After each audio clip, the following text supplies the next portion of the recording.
R 08453 01602 000 000 10 19 71.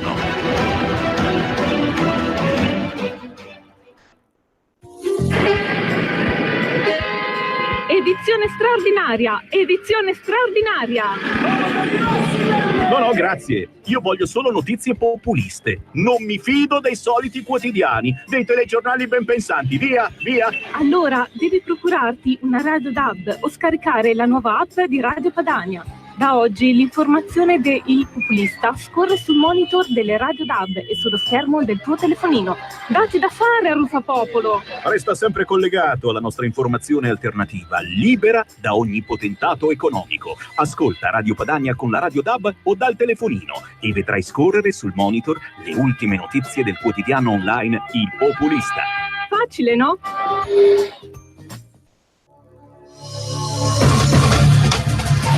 Le dichiarazioni del capo della Procura di Roma, Giuseppe Pignatone, durante l'intervista rilasciata a Mix24, condotto da Giovanni Minoli.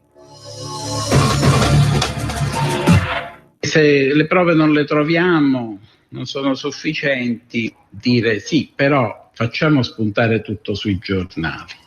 Perlomeno sarà danneggiato come uomo politico, come imprenditore, come magistrato, quello che volete voi. Lì subentra c'è una carica morale o moralistica, un fare un mestiere che non è nostro. Noi dobbiamo cercare le prove, fare, se ci riusciamo, con tutti i nostri limiti, con tutte le nostre difficoltà, cercare di non fare mai il callo. Noi vediamo cose gravissime, molto spesso non riusciamo ad avere le prove, non riusciamo ad avere le prove di chi le ha fatte. Ho avuto un forte scontro con una forza di polizia a Roma perché, avendo ritenuto di aver identificato l'autore di una violenza sessuale particolarmente efferata, hanno dato, prima ancora della decisione del giudice, è stato dato il nome, il cognome, è comparso il viso in televisione e tutto. Una persona che era assolutamente innocente. Noi ci siamo arrivati in 36 ore a dimostrare l'innocenza. Nel frattempo questo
come al solito, le prime pagine delle agenzie di stampa. Sea-Watch, i migranti scendono, l'ira di Salvini, scrive. L'Ansa.it, il ministro Anno nell'arena, dice: sono pronto a denunciare per favoreggiamento dell'immigrazione clandestina chiunque sia disponibile a far sbarcare immigrati irregolari su una nave fuori legge. Questo vale anche per gli organi dello Stato. Se questo procuratore autorizza lo sbarco, io vado fino in fondo. Nell'argomento di apertura appunto dell'agenzia ANSA, come vedremo anche dei giornali, scatta il sequestro della Sea-Watch, ferma da 2 giorni al largo di Lampedusa, e i 47 migranti a bordo vengono fatti sbarcare. La svolta nonostante il no ripetuto per tutto il giorno da Matteo Salvini, è ribadito con forza dopo il sequestro. Sono pronto, ha detto il ministro Salvini, a denunciare per favoreggiamento dell'immigrazione clandestina chiunque sia disponibile a far sbarcare gli immigrati irregolari su una nave fuori legge. Vale anche per gli organi dello Stato. Se il procuratore autorizza lo sbarco, vado fino in fondo. Il riferimento e al procuratore di Agrigento, Luigi Patronaggio. Il blocco dell'imbarcazione è finalizzato infatti a fare i necessari accertamenti e a verificare se la condotta del comandante della nave abbia violato la legge, ma porta anche con sé lo sbarco dei migranti che, messi in salvo, saranno affidati a personale della questura di Agrigento per l'identificazione e per i necessari atti di polizia giudiziaria, ha detto il magistrato. Patronaggio. Matteo Salvini assiste in diretta TV allo sbarco dei migranti dalla nave Sea-Watch, in diretta all'Arena sulla 7, quando appunto una telecamera mostra alcuni migranti con giubbotto di salvataggio che scendono in porto da un'imbarcazione della Capitaneria di Porto, appunto. Qualcuno l'ordine lo avrà dato. Questo qualcuno ne dovrà rispondere, si irrita il ministro. Il Movimento 5 Stelle fa sapere che non sono stati i suoi ministri, ma Salvini insiste, chiunque sia stato ne risponderà davanti agli italiani. E l'agenzia ANSA manda appunto anche il filmato di Matteo Salvini nella trasmissione di ieri sera. Certamente il mezzo a disposizione, mettono il mezzo e a disposizione la procura, che ne ha disposto, attento a quello che sto per leggere, dopo lo sbarco dei migranti, il trasferimento nel porto di Licata. Ha reso noto il procuratore di Agrigento, Luigi Patronaggio. Il sequestro dovrà essere convalidato dalla procura. Mentre lo sta leggendo lei, quindi io interpreto. Lo sto leggendo mentre lo sta leggendo lei, certo. E quindi in diretta. Questo procuratore della Repubblica è quello che ha indagato me per sequestro di persona, che è una pena che prevede fino a 15 anni di carcere. E io non cambio idea, e siccome il ministro sono io, prendo atto delle parole di questo procuratore e approfondiremo la possibilità di valutare il favoreggiamento dell'immigrazione clandestina, glielo ripeto, per chiunque agevoli lo sbarco a terra di immigrati portati in Italia da un'organizzazione illegale e fuori legge. Quindi glielo ripeto tranquillamente, pacatamente e serenamente. Se questo procuratore vuole fare il ministro dell'Interno, si candida alle prossime elezioni e fa il ministro dell'Interno, il mio parere favorevole allo sbarco di immigrati illegali da una nave illegale non c'è e non ci sarà. Rumba. Così sul sito dell'agenzia ANSA, Matteo Salvini alla trasmissione ieri sera sulla 7. Chi è che li ha autorizzati a sbarcare? Io no, non ho autorizzato niente, deve essere qualcun altro. Sorrido, ma è grave. Siamo un paese sovrano con leggi, regole, una storia, nessuna associazione privata se ne può disinteressare. Qualcuno quell'ordine lo avrà dato, questo qualcuno ne deve rispondere, dice Matteo Salvini. Dal Movimento 5 Stelle invece arriva la nota. Leggiamo che il ministro Salvini accusa un ministro 5 Stelle di aver fatto sbarcare la Sea-Watch.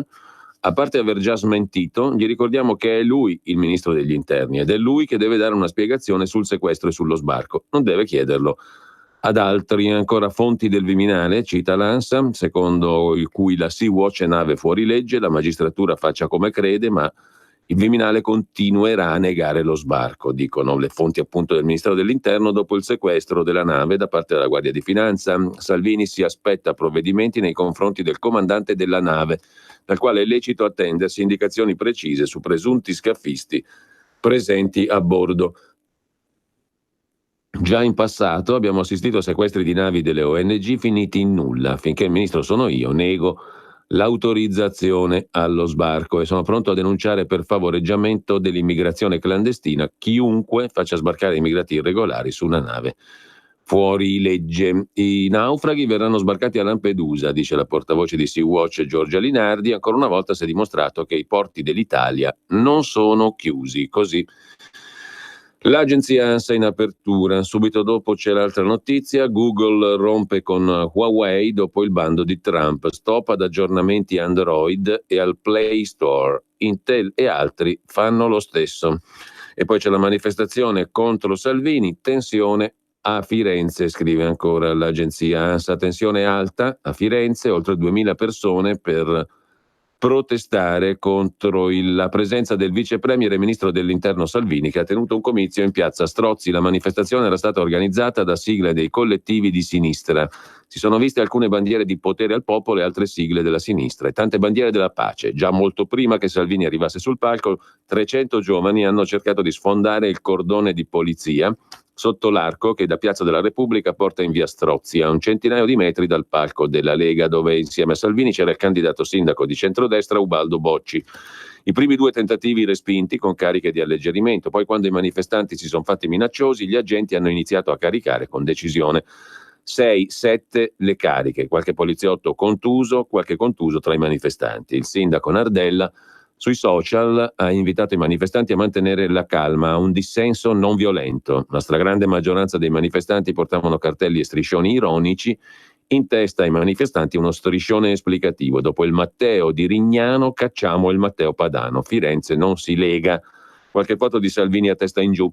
Non pochi anche coloro che sono arrivati in piazza con la maschera di Zorro. I più agitati, mentre Piazza della Repubblica si stava svuotando, alla fine del comizio del vice premier e del leader della Lega sono partiti in corteo, cercando poi di tornare verso Piazza Strozzi, dove Salvini è rimasto a lungo per fare i selfie con i militanti, per poi tornare in Piazza della Repubblica.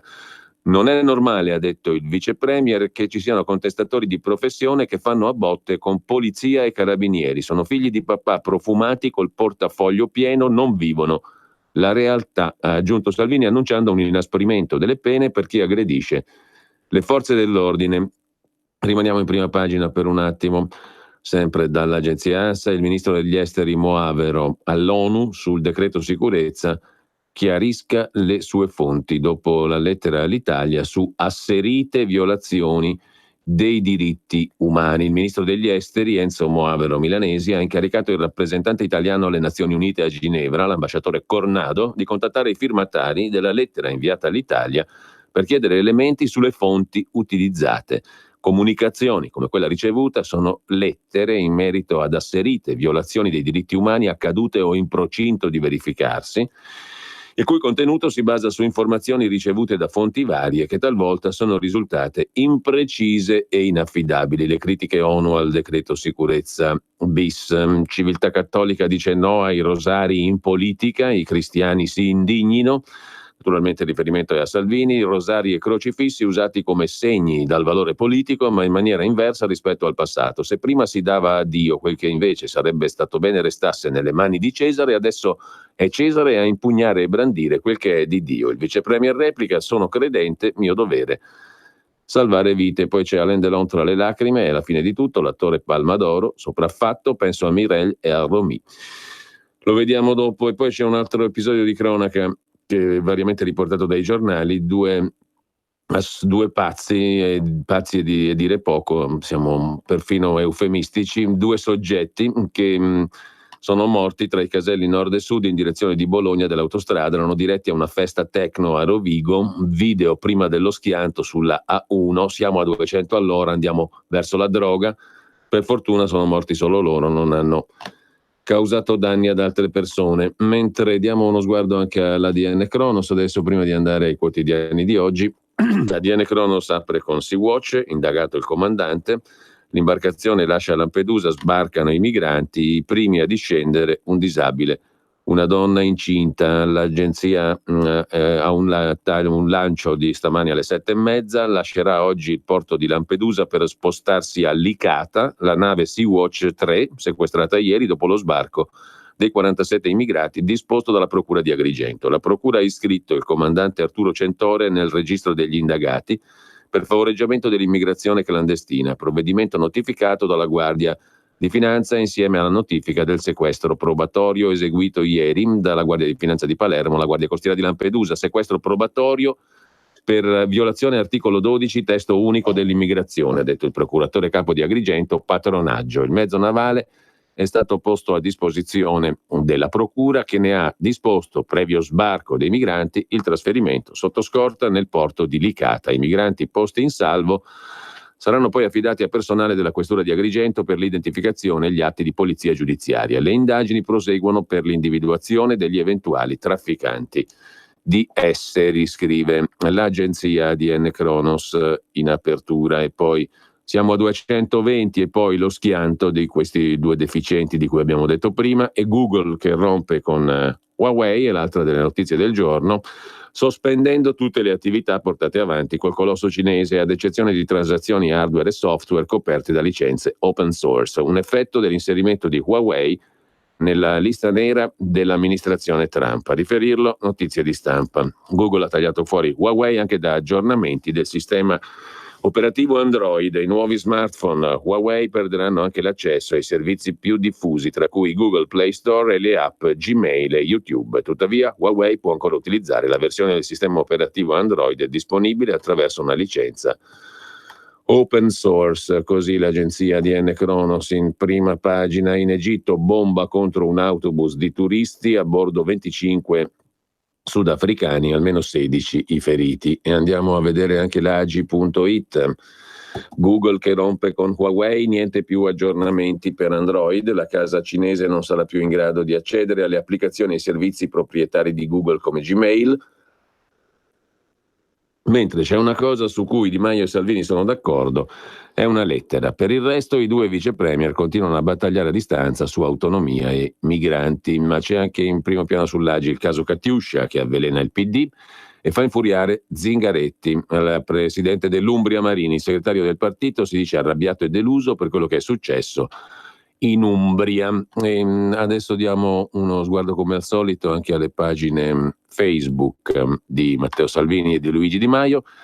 La pagina Facebook di Matteo Salvini, adesso ci arriviamo, ha come primo post, adesso lo vediamo, il post di apertura, la diretta da Milano, Piazza Duomo, è 1 ora e 52 minuti, spettacolo, state con noi, buona settimana, vi voglio bene, scrive ancora Salvini 22 minuti fa, vado avanti col sorriso, idee chiare e coraggio, il 26 maggio si vince, dice Matteo Salvini, anzi scrive sulla sua pagina Facebook. Porti chiusi vuol dire sbarchi ridotti del 90%, meno reati, meno problemi, meno sprechi, meno donne e bambini morti in mare. Qualcuno ha nostalgia dei porti aperti? Se voi mi sostenete non mollo, indietro non si torna. Sono 22 minuti che ascolteremo in giornata, intanto sentiamo solo l'inizio del video postato da Matteo Salvini. Buonasera ragazze e ragazzi, buonasera nottamboli, giornata lunga, però ci tenevo a commentare insieme a voi con questo filo diretto, senza filtri di giornali, radio, televisioni, quello che è accaduto oggi, quello che accadrà domani. Mamma mia, Silvia, Eva, subito, sintonizzate rapidamente. Alessandro, Paolo, innanzitutto grazie alle migliaia di fiorentini che stasera erano in Piazza degli Strozzi a parlare di futuro, di bellezza, di arte. Firenze è una città straordinaria, nonostante a qualche metro di distanza ci fossero non dei contestatori, dei teppisti, perché chi mette le mani addosso a polizia o carabinieri non è un contestatore, quindi questo sia chiaro. Io adoro chi non la pensa come me. Viva gli striscioni colorati, le opere d'arte, i balconi, i fiori, i cori, i fischietti, va bene, siamo in democrazia, io sono in grado di ridere di me stesso, quindi evviva il confronto, però non la violenza. Chi mette le mani addosso a una donna in divisa o a un uomo in divisa non è un contestatore, è un delinquente. Pensate che fine farebbe questa gente in Svizzera, in Germania, negli Stati Uniti, in Canada, in Australia o in uno dei paesi islamici da cui alcuni di questi personaggi da centro sociale vorrebbero far arrivare mezzo mondo. Detto questo, grazie alle forze dell'ordine che hanno fatto il loro lavoro. Domani in Consiglio dei Ministri porterò il decreto sicurezza che, fra le altre cose, aumenta le pene per chi attacca, insulta o aggredisce chi fa il suo lavoro in divisa. Penso anche ai medici del 118, ai volontari e ai soccorritori del 118, penso ai vigili del fuoco, oltre ovviamente a poliziotti, carabinieri, finanzieri, uomini della penitenziaria, a cui va il mio massimo rispetto, e anche agli uomini dell'esercito, donne e uomini dell'esercito che ultimamente mi sembrano un po' tralasciati da chi invece dovrebbe avere l'onore di difendere il nostro esercito, la nostra marina, la nostra aviazione. Bene, avremo modo di risentire tutti i 20 minuti del post del video postato da Matteo Salvini 8 ore fa sostanzialmente, e poi chi domenica prossima vota Lega a Firenze, come in tutte le città, ha una scelta precisa: prima vengono gli italiani, poi il resto del mondo. Ancora in primo piano lavoro perché da dopo il voto a Firenze, come ovunque, tutti possano parlare in pubblico senza essere contestati da teppisti che aggrediscono le forze dell'ordine. La diretta altri 17 minuti appunto dal palco di Firenze.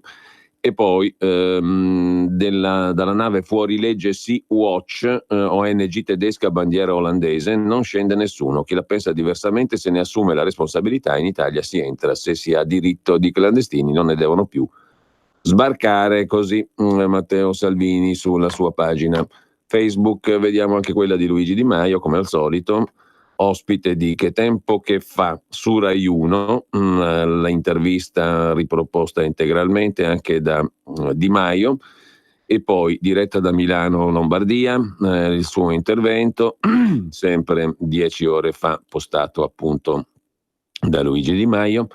E vediamo se c'è altro di interessante sulla pagina Facebook dell'altro vice premier. L'Europa è utile, ma dobbiamo cambiarla, così come non ci piace. Serve un nuovo modo di scrivere le leggi in Europa che sia a misura di imprenditore italiano. E poi appunto alle 20:30 su Rai 1, il 24 maggio a Roma, piazza Bocca della Verità, le dichiarazioni alla stampa da Sant'Isidoro Carugo, Como, e insomma poco altro. Intanto andiamo ai quotidiani di oggi e partiamo con 3 articoli. Il primo è un'intervista a Giancarlo Giorgetti sulla Stampa di Torino, il secondo un'intervista a Di Maio sul Quotidiano Nazionale, e il terzo su Repubblica parla di noi, parla di Radio Padania. Tutte le ombre sulla vendita di Radio Padania, i dubbi dell'antiriciclaggio sulla cessione dell'emittente della Lega, che diffonde ancora in tutta Italia il verbo salviniano nonostante lo stop del Ministero dello Sviluppo Economico. Abbiamo già spiegato che non era uno stop, ma comunque poi vediamo tutto con ordine. Andiamo dunque per quanto concerne la politica a questa intervista di Luca Ferruà sulla Stampa di Torino a Giancarlo Giorgetti. L'intervista è riassunta così: Conte non è più sopra le parti, i 5 Stelle ci fanno opposizione e il governo è fermo da 20 giorni. Nell'esecutivo non riusciamo più a fare un ordine del giorno. La lealtà di Salvini con Di Maio è irragionevole, dice Giancarlo Giorgetti. Il paese ha bisogno di sbloccarsi, ma il movimento ha posizioni troppo ideologiche, dice ancora Giorgetti, o meglio così riassume poi la Stampa. Ma vediamo l'intervista per intero. Giancarlo Giorgetti, uomo forte della Lega di Salvini, arriva a Torino dopo una giornata interminabile passata a stringere mani e a incontrare gli imprenditori tra la Val d'Aosta e il Cannavese. È stanco e provato quando entra nella Sala Verde del Cambio, il ristorante più esclusivo di Torino, dove lo aspettano una ventina degli imprenditori chiave del territorio. A chi gli chiede qualcosa del Consiglio dei Ministri di oggi dice: non so neanche se riusciamo ancora a fare un ordine del giorno.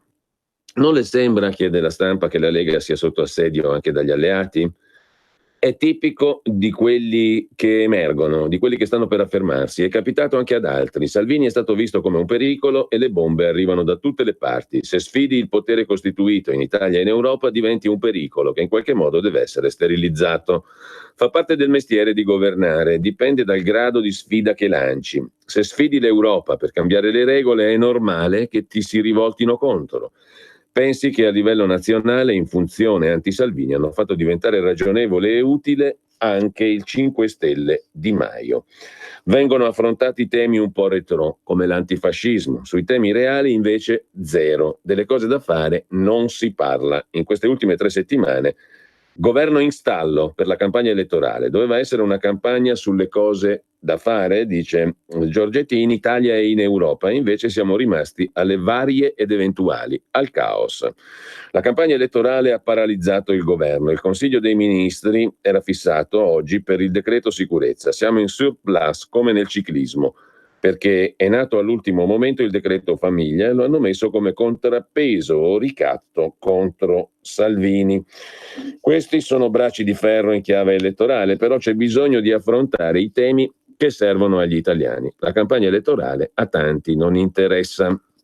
Lei ha sempre guardato con sospetto i 5 Stelle. Non è vero, risponde Giorgetti, ma governare è complicato. Devi fare mezzi passi indietro per farne uno in avanti. Loro con i punti fermi non aiutano a risolvere i problemi. Il paese ha bisogno di sbloccarsi e loro hanno posizioni magari legittime dal punto di vista ideologico, ma troppo ideologiche. Sono i limiti del contratto di governo. È fondamentale, ma quando le cose cambiano bisogna aggiornarlo, dice ancora Giancarlo Giorgetti in riferimento al contratto di governo. Il movimento usa il contratto di governo come scudo. Il contratto di governo, risponde Giorgetti, ha unito due forze politiche molto diverse, è il punto di partenza, ma se ci sono problemi va aggiornato. Faccio un esempio, il Venezuela. Nel contratto di governo non ci può essere, ma se poi sbagli atteggiamento non è una cosa da niente. Se fai mosse false sembra che non incidano sui rapporti internazionali, su quanto accade in Libia, ma è tutto legato. In momenti come questo l'incomunicabilità prende il sopravvento e vengono meno anche i rapporti personali. Governare diventa impossibile. Alle regionali in Piemonte correte con Forza Italia, non vi sentite più a casa con loro? No. Il centrodestra è il luogo dove ci misuriamo per le amministrative. In Piemonte avremmo potuto fare scelte diverse, ma Salvini è stato leale e avrebbe potuto non farlo perché i rapporti di forza all'interno della coalizione sono molto cambiati. Ma Salvini è così molto spesso, anzi sempre, quasi in modo irrazionale, si comporta con lealtà. Lo fa anche oggi, di fronte al fuoco di fila dei 5 Stelle manifesta una lealtà che va contro la ragionevolezza, ma lui lo considera un valore. Visto da fuori è apprezzabile.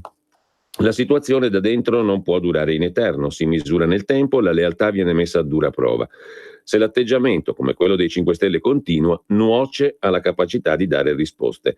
È perfino banale dirlo. In una squadra che affronta sfide così complesse, o c'è affiatamento o i risultati non vengono più, anzi, sono controproducenti per tutti. Quanto a Conte ha cercato e cerca di interpretare un ruolo di mediazione che non può essere solo quello dei buoni sentimenti.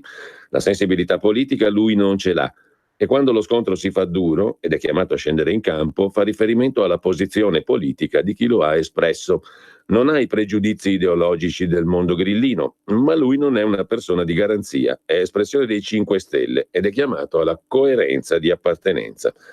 Cosa sta accadendo ora? La verità è che oggi c'è un unico politico in circolazione, Salvini. Rispetto al nulla pneumatico degli altri non c'è alternativa. Puoi essere pro o contro Salvini, ma faccio fatica a capire il progetto degli altri. Oggi la politica va dove la porta Salvini. Solo lui ha scritto qualcosa in questa fase storica, altrimenti eravamo nel nulla cosmico.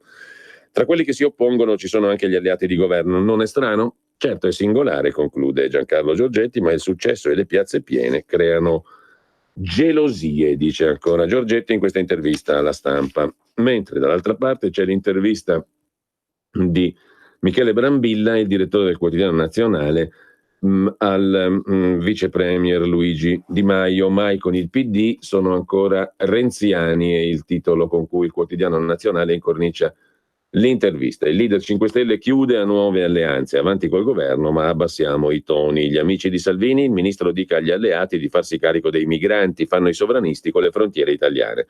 Il rebus del reddito, le richieste ci sono state, l'80% della platea e i risparmi confluiranno in un fondo per la famiglia. Signor Ministro Di Maio, chiede Michele Brambilla, è passato un anno dall'inizio del governo con 5 Stelle Lega. Fra pochi giorni gli italiani vi giudicheranno anche su quello che avete fatto. Pensate di avere realizzato tutto quello che vi aspettavate di poter fare in un anno oppure è mancato qualcosa? Guardi, sicuramente c'è tanto da fare ancora, risponde Di Maio. Non possiamo fermarci, ma mi lasci dire che in un anno di governo abbiamo mantenuto molte promesse fatte agli italiani. Questo è fondamentale. In passato gli altri governi hanno sempre promesso tanto, concretizzato poco o niente. Per la prima volta c'è un governo formato da forze politiche differenti ma unite da un contratto, che mantiene le promesse. Penso al reddito di cittadinanza e a quota 100. Ci dicevano che era impossibile, invece abbiamo smentito tutti. Mi lasci ricordare anche la legge sull'anticorruzione, quella sul voto di scambio politico-mafioso che inasprisce le pene. Il vostro cavallo di battaglia era il reddito di cittadinanza, dice l'intervistatore, il direttore Brambilla. Molti vi contestavano di regalare soldi a pioggia, soprattutto al sud. In realtà le adesioni sono state finora molto meno di quel che si pensava. È così? Quello che è stato fatto è solo un primo passo? Ci saranno integrazioni? Un ampliamento della platea dei beneficiari al reddito di cittadinanza?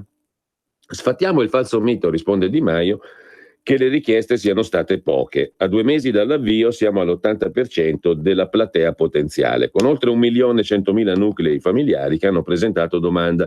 Per la prima volta in Italia l'avvio di una misura di così grande portata non ha generato caos o file. Sono molto felice, le cose stanno funzionando, il 20% di domande in meno è fisiologico, ce l'aspettavamo, i risparmi confluiranno in un fondo per la famiglia. Lei ha sempre detto, dice l'intervistatore Michele Brambilla, che il Movimento 5 Stelle è oltre la sinistra e la destra. Non c'è dubbio che fra chi ha votato ci siano elettori ex di destra ed ex di sinistra. Non pensa che molti ex di sinistra siano rimasti delusi dall'alleanza con la Lega? Non teme di aver perso quei voti? Non è questione di destra e sinistra, risponde Di Maio, è questione di risolvere le problematiche dei cittadini. Stiamo lavorando per questo, per tutti i cittadini. È evidente a tutti che con la Lega la pensiamo in maniera diversa su alcuni temi. Penso ad esempio al congresso di Verona sul tema delle donne. Qui il punto però è un altro. Abbiamo scritto un contratto di governo con punti centrali. Nel contratto ci sono provvedimenti che servono ai cittadini. Ad esempio stiamo tagliando gli sprechi della politica. Abbiamo già eliminato i vitalizi. Stiamo per tagliare 345 poltrone in Parlamento con la nostra legge già approvata in prima lettura. In questo modo risparmieremo 500 milioni a legislatura. Veniamo all'Europa. Cosa vi distingue dalla Lega sul futuro dell'Europa, sulla nostra adesione, sul dovere di rispettare i parametri economici e di bilancio? Mi faccia fare una premessa, risponde Di Maio. Noi vogliamo rimanere in Europa per migliorarla. Questo è un passaggio importante. Vedo strane alleanze con partiti europei che chiudono i propri confini e altri che sono stati promotori dell'austerità. Per noi questo è inconcepibile. La questione migranti si svolge attraverso la redistribuzione, dice Di Maio. Tutti gli Stati membri dell'Unione Europea devono farsi carico dei migranti che arrivano in Italia. Arrivare in Italia significa arrivare in Europa. In questi ultimi giorni Di Maio ha insistito sugli aiuti alle famiglie, tema tradizionalmente di centrodestra. Porterà avanti la sua proposta di decreto comunque vadano le elezioni? Certamente. Io voglio prendere il miliardo che avanza dal reddito di cittadinanza e fare un decreto per aiutare le famiglie, dice Di Maio. Su questo tema mi aspetto anche la massima collaborazione della Lega. Le coperture ci sono, bisogna agire in maniera tempestiva. Una domanda sui rapporti tesi con la Lega peggiorati negli ultimi giorni, prosegue Brambilla. Più volte l'alleanza è sembrata sul punto di saltare. Crede che dopo il 26 maggio il matrimonio si possa salvare? Noi vogliamo andare avanti con questo governo, risponde Di Maio. Anzi, dico chiaro che per quanto mi riguarda questo governo andrà avanti altri 4 anni, niente dubbi. È fondamentale abbassare i toni, concentrarsi sulle cose da fare. Sono tante, vanno fatte insieme, in maniera responsabile. Molti auspicano un'alleanza fra voi e il PD, interviene ancora Brambilla. Ci sono spinte in questo senso al vostro interno, all'interno del PD nel mondo giornalistico. È uno scenario possibile per il futuro o no? Per carità, risponde Di Maio, il PD di Zingaretti è la fotocopia di quello di Renzi, un partito rinato stanco che ha fatto proposte assurde, aumentare gli stipendi dei parlamentari, reintrodurre i vitalizi che abbiamo tagliato, ripristinare il finanziamento pubblico ai partiti. È rimasto il partito renziano che cerca la sponda di Cirino Pomicino. Sabato Salvini ha fatto un evento a Milano, c'era anche Le Pen. Come commenta? Mi auguro, risponde Di Maio, che abbia chiesto ai suoi alleati sovranisti di farsi carico dei migranti che arrivano nel nostro paese. Fanno i sovranisti con le frontiere dell'Italia. Oggi Consiglio dei Ministri, sarebbe utile fare un punto con Salvini per mettere ordine a tutto e portare presto in aula salario minimo, decreto famiglia, flat tax, autonomia e legge per il taglio dei parlamentari, risponde Di Maio, così sul Quotidiano Nazionale. E adesso veniamo a Repubblica, che torna a occuparsi stavolta direttamente di Radio Padania. Tutte le ombre sulla vendita di Radio Padania, il titolo del pezzo di Marco Mensurati e Fabio Tonacci, che ce lo leggiamo tutto. Sulla strana vendita di Radio Padania si allungano i dubbi dell'antiriciclaggio della Banca d'Italia, l'unità di informazione finanziaria UIF. Quando nell'estate 2016, scrive Repubblica, la Lega di Matteo Salvini si liberò in tutta fretta della sua emittente, in molti rimasero stupiti da quell'operazione così fulminea. A distanza di poco meno di 3 anni lo stupore assume la forma del sospetto. Ad alimentarlo, oltre a un paio di faldoni di documenti inediti raccolti da Repubblica, provvedono i report dell'unità di informazione finanziaria, l'UIF, la squadra di Financial Intelligence che per conto della Banca d'Italia acquisisce e analizza informazioni sulle ipotesi di riciclaggio. Parole precise, quelle messe nero su bianco dagli investigatori finanziari, che permettono di collocare Radio Padania all'interno della galassia di società su cui transitano i fondi della Lega e che, secondo l'ipotesi della Procura di Genova, è stata usata per far sparire i 49 milioni di euro di rimborsi elettorali non dovuti. Torniamo al 5 agosto del 2016. Nello studio del notaio bergamasco Elio Luosi si incontrano Alberto Di Rubba, rappresentante della cooperativa Radio Padania, commercialista di fiducia della Lega, e Lorenzo Suraci, proprietario di RTL 102,5, presente per conto dell'Associazione Culturale Radiofonica Italiana, ACRC. Oggetto dell'incontro è la cessione a Suraci del ramo d'azienda di Radio Padania, che comprende la licenza nazionale comunitaria ottenuta nel 94, scrive Repubblica che la radio non era ancora nata, nel 94, e ben 136 impianti radiofonici sparsi nel nord e nel centro Italia. Il momento per la Lega non è dei migliori. Matteo Salvini è al terzo anno di mandato da segretario federale e 2 procure, Milano e Genova, hanno aperto indagini sui fondi del partito. A marzo di quell'anno la prima condanna a Riccardo Bossi, 2 anni e mezzo, rito abbreviato. Che prima o poi alla Lega venga chiesto di restituire i 49 milioni della truffa messa in piedi dal vecchio tesoriere Belsito è qualcosa più di un timore. La vendita dell'asset potrebbe far entrare nelle casse un bel po' di quattrini, eppure il prezzo concordato tra Di Rubba e Suraci è bassissimo, appena 2,1 milioni di euro suddivisi tra impianti e licenza con avviamento. Cifre fuori mercato, scrive Repubblica. Prova ne sia che neanche un anno dopo RTL 102,5 di Suraci cede 46 impianti alla ACRC di un parente di Suraci al prezzo di 6 milioni. Secondo un perito consultato da Repubblica, il valore reale minimo di Radio Padania oscillava tra 5 e 6 milioni. Suraci se la prende a quasi un terzo del prezzo, non prima di aver fatto inserire nel contratto una clausola che esclude l'accollo di qualsiasi debito pregresso. Ora accade anche che nell'incrocio di 2 indagini giudiziarie tuttora aperte sui conti della Lega a Roma e a Genova spuntino 9 operazioni bancarie sospette, oggetto dell'analisi della Financial Intelligence della Banca d'Italia e di un'inchiesta giornalistica dell'Espresso, Giovanni Tizian, Stefano Vergine. Conducono quasi tutte alla SDC SRL, una società costituita nel 2016 a Brescia che ha per oggetto attività di supporto alle rappresentazioni artistiche e che, scrive l'UIF, pur essendo formalmente priva di legami con Studio Dea del commercialista Di Rubba, risulta avere un sostanziale collegamento con tale società.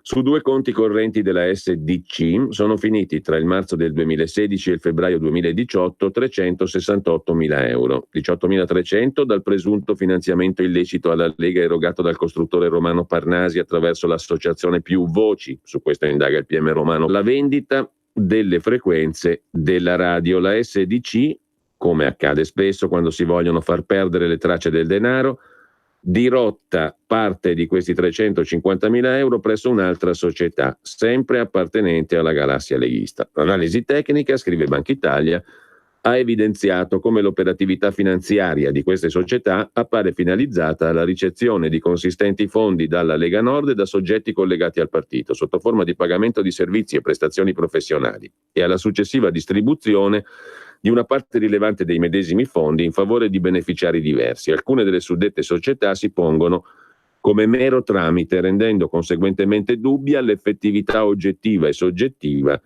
delle prestazioni rese. Ma far sparire i soldi, scrive Repubblica, niente meno, è solo la prima metà del gioco di prestigio che potrebbe essere stato fatto attraverso Radio Padania condizionale. L'altra metà è consistita nel risuscitare l'emittente che dopo la vendita si è rimaterializzata e oggi continua a riempire del verbo leghista l'intero territorio italiano, con la sola accortezza di trasmettere non in analogico ma in digitale, come può, visto che ha una licenza solo locale e che pende una diffida del Ministero dello Sviluppo Economico, grazie alla gentile concessione di Lorenzo Suraci. Era una settimana, no? Repubblica aveva dato una settimana e poi si finiva, infatti non è successo esattamente così, anche perché appunto abbiamo spiegato che c'è una revisione in corso col Ministero, insomma ci sono colloqui col Ministero che durano da un sacco di tempo e andranno avanti, perché bisogna risistemare una serie di cose, ma tecnicamente parlando c'è un interlocutore al Ministero, punto e basta, perché era stata data la settimana, no? Secondo Repubblica, dopo una settimana bisognava chiudere baracca e burattini qua.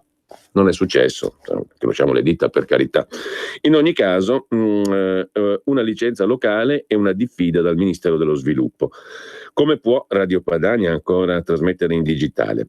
Grazie alla gentile concessione di Lorenzo Suraci. La cooperativa Radio Padania è socia al 20% del consorzio nazionale Eurodab Italia, fondato e controllato dall'imprenditore calabrese. Non potrebbe, perché secondo le regole dell'Authority delle Comunicazioni, delibera 664 del 2009, possono partecipare a consorzi nazionali solo i titolari di licenza nazionale. Di più, Radio Padania trasmette abusivamente anche sul canale 740 del digitale terrestre televisivo, appoggiandosi a una piattaforma che copre tutto il paese, quindi ben oltre il limite di 15 milioni di potenziali utenti consentito dalla loro licenza. Un triplo abuso che nell'Italia fantastica del governo giallo-verde rischiava di passare inosservato, come la sparizione di 49 milioni. Così Repubblica, oggi il titolo del pezzo: tutte le ombre sulla vendita di Radio Padania. E intanto ci sarà materia anche per ulteriori precisazioni, ne abbiamo già date tutte, mi sembra, in merito a ciò che scrive oggi Repubblica, mentre torniamo adesso, anzi andiamo alla prima pagina del Corriere della Sera. Vediamo un po' che le pagine interne. Migranti e scontro Salvini PM, la procura ordina lo sbarco della Sea-Watch e il vice premier dice sono pronto a denunciare. Oggi governo riunito solo per le nomine, il Vaticano critica Salvini per l'uso dei simboli religiosi perché Dio è di tutti. Claudio Magris, a proposito di Vaticano e Chiesa Cattolica, commenta in prima pagina: le mezze verità contro la Chiesa, politica e fake news. Le fake news su un Papa, Francesco, che difende sempre la vita, parla di tutti gli esseri umani esposti a sofferenze e ingiustizie e annuncia così il suo messaggio evangelico. Come mai non vengono citati i moniti del pontefice sull'aborto? Le omissioni falsificano il suo pensiero.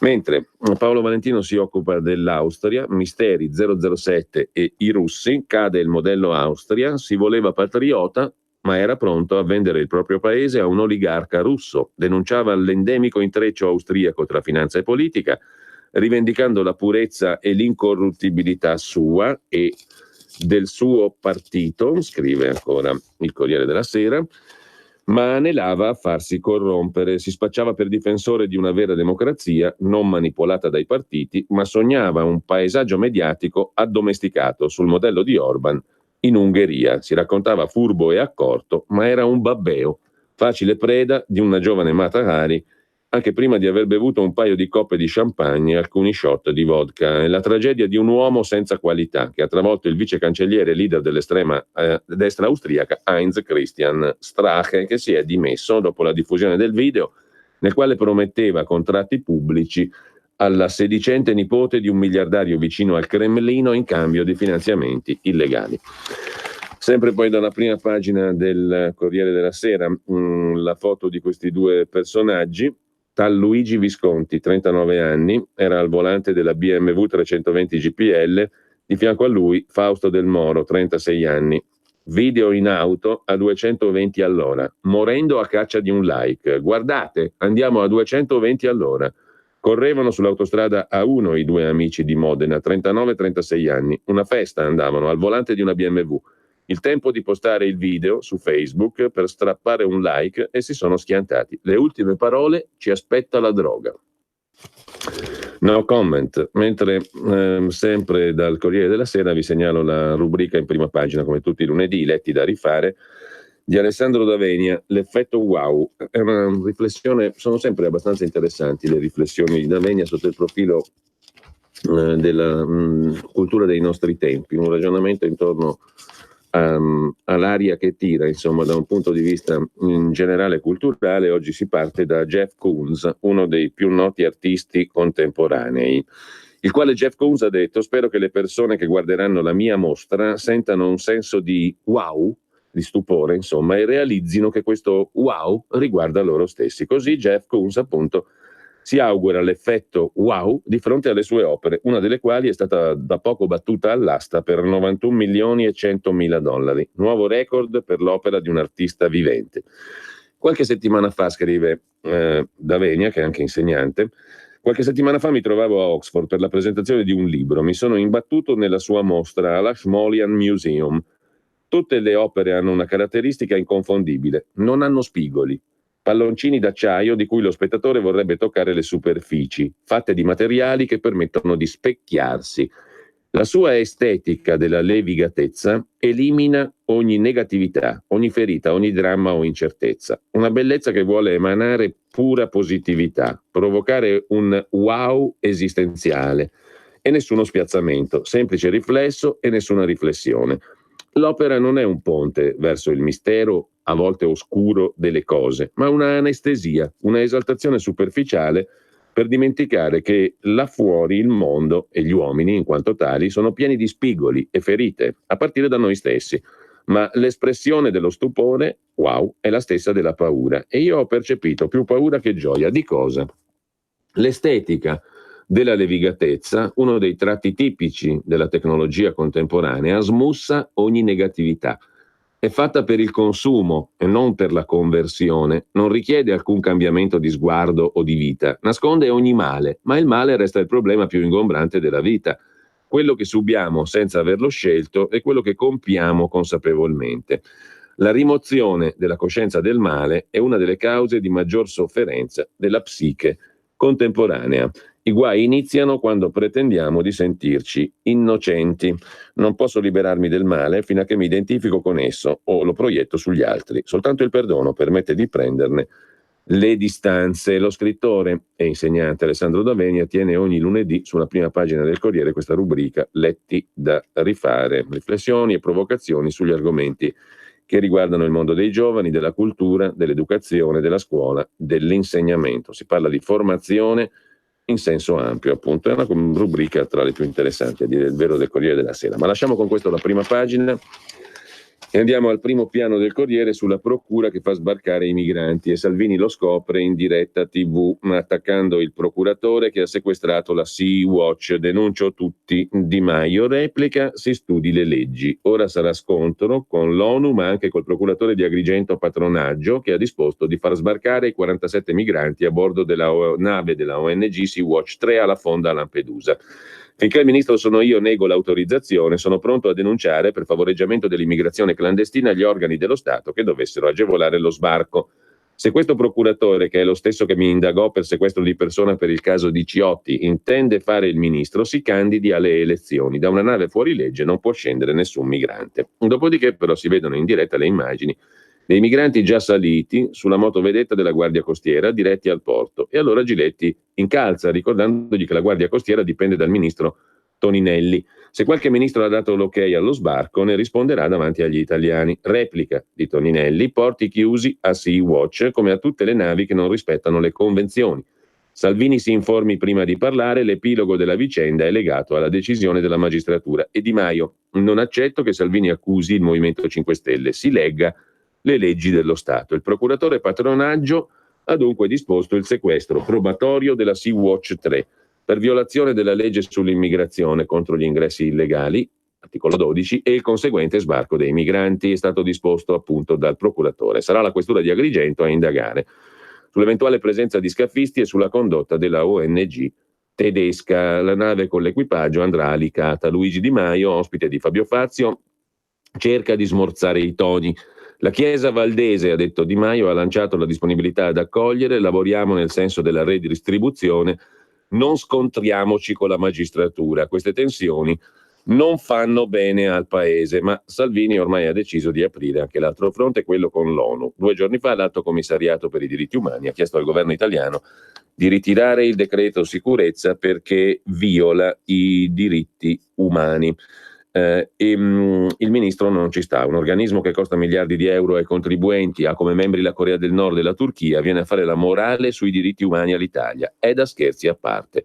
Non vedo l'ora di approvare un decreto che combatte camorristi, scafisti e teppisti. Intanto il ministro Moavero, come abbiamo detto, ha incaricato il rappresentante italiano all'ONU di contattare i firmatari della lettera inviata all'Italia per chiedere elementi più precisi. A proposito di migranti, però, vi segnalo sul Piccolo di Trieste di oggi un servizio sull'immigrazione, i racconti dell'inferno lungo la rotta balcanica, le voci dei giovani pakistani e afghani aiutati dalla comunità di Sant'Egidio dopo essere sopravvissuti a viaggi lunghi 5.000 chilometri. Alla frontiera tra Iran e Turchia la polizia spara, in Grecia capita di trovare qualche lavoretto, in Ungheria le celle dei centri di raccolta sono così piccole che in tanti si suicidano. Intanto il Viminale, secondo il Piccolo, nasconde i numeri degli ingressi. Il prefetto di Trieste conferma l'escalation di arrivi via terra dalla rotta balcanica, ma Roma nega dati ufficiali. Il Rizzetto di Fratelli d'Italia interroga Salvini. Sul sito della regione le cifre, prima giornate di continuo, sono ferme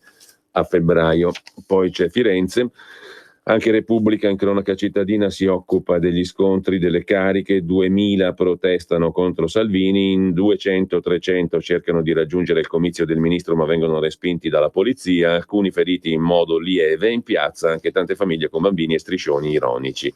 Esprimere il dissenso senza violenza, dice Nardella, il sindaco uscente. Per la prima volta possiamo mandare a casa la sinistra, ha detto Salvini, sorride alla folla sulle note di Nessun Dorme e promette una città senza disturbatori, ma poi vedremo nel corso della giornata, anzi sentiremo l'intervento di Matteo Salvini anche da Firenze. Intanto torniamo al Corriere della Sera, in forma di retroscena, pagina 3, l'imbarazzo di Conte che rallenta l'iter del decreto sicurezza, oggi un Consiglio dei Ministri in versione light, i provvedimenti chiave per ora soltanto annunciati. Sul tavolo un disegno di legge che mantiene in servizio i giudici di pace fino a 68 anni, scrive il Corriere della Sera. Poi voltiamo pagina e abbiamo la questione del rosario per scopi politici, lite tra i cattolici e il capo leghista, critiche da Civiltà Cattolica ad Avvenire, ma Salvini dice sono orgoglioso di averlo con me. Poi c'è un'intervista a Riccardo Fraccaro, da ministro per i rapporti con il Parlamento e per la democrazia diretta. Non tagliano i vitalizi, soltanto 2 regioni e lì la Lega governa, basta privilegi per quanto riguarda i vitalizi dei consiglieri. Il governo un anno dopo è la valutazione di Sabino Cassese, più in piazza che sui dossier, i 2 vice premier oscurano il Consiglio dei Ministri. E poi c'è un'intervista sul Corriere della Sera al leghista Massimo Garavaglia, vice ministro dell'economia. La patrimoniale è un'idiozia, dice Garavaglia, una fesseria, ne ha parlato il governatore della banca centrale olandese, niente meno, Klaas Knot. Una fesseria, premesso che l'Olanda ha un debito privato triplo del PIL e l'Italia circa della metà, e che c'è anche un po' di invidia, noi ne abbiamo già 14 di patrimoniali che pesano ogni anno sulle nostre tasche per 46 miliardi di euro e poi non funzionano. Una patrimoniale sulle attività finanziarie non ha senso con la libera circolazione dei capitali. Il PD ha messo la flat tax per i super ricchi come Cristiano Ronaldo e i banchieri. La patrimoniale sui beni mobili, idiozia. Abbiamo tassato le barche, oggi incassiamo 27 milioni rispetto al miliardo di qualche anno fa. In Corsica stanno ancora ringraziando Mario Monti. E poi c'è l'IMU, il vero disastro, 20 miliardi di tasse su case e capannoni. I prezzi crollano, il valore delle garanzie si riduce, arriva la stretta creditizia, escono fuori gli NPL, i crediti deteriorati, le svendite, ed è così che parte ed è partito il circolo vizioso con la tassazione sugli immobili e sui capannoni, appunto. I prezzi crollano, arriva il credito che esige, escono fuori gli NPL, cioè i non performing loans, i crediti incagliati, deteriorati, le svendite. Eliminare l'IMU dovrebbe essere un obiettivo e, tenendo conto del bilancio risicato che abbiamo, cominciamo a togliere quella che fa più male sui capannoni industriali, che con un nostro emendamento al decreto crescita abbiamo azzerato. Le famiglie, sarebbe bello fare anche quello. Intanto quest'anno facciamo la flat tax anche per loro. Dove trovate i soldi? Tutti dicevano che era impossibile smontare la Fornero, l'abbiamo fatto. Cominciamo a rimuovere le distorsioni come gli 80 euro di Renzi, che sono una spesa e una mezza fregatura perché non valgono a fini previdenziali. Li trasformiamo in una riduzione di imposta secca. Sono 11 miliardi, ce ne sono altri 50 da recuperare lavorando sulle detrazioni fiscali. Quanto al miliardo che avanza dal reddito di cittadinanza che Di Maio vuole usare per le famiglie, Lascerei lì quello che avanza, torna buono per abbattere l'IVA del 2020. Spending review. Sono state formalizzate le nomine sue di Garavaglia e di Laura Castelli a commissari, c'è stato un problema, sono state revocate. Preferisco non parlare, ma per me non cambia nulla. Facevo le stesse cose prima, continuo a farle adesso, dice Garavaglia al Corriere della Sera. Mentre c'è il caso Umbria, Zingaretti corre ai ripari, da Catiuscia Marini un grave errore politico, dice il segretario del PD, dopo il voto della Presidente contro le proprie dimissioni. E lei dice: sono stupita, autogol in aula, il malore, l'ultima sfida di Catiuscia che non resta a dispetto dei santi, dice lei. Poi c'è l'appello di Berlusconi, in Europa una svolta animalista, lotterò anche per questo, negli allevamenti basta sofferenza.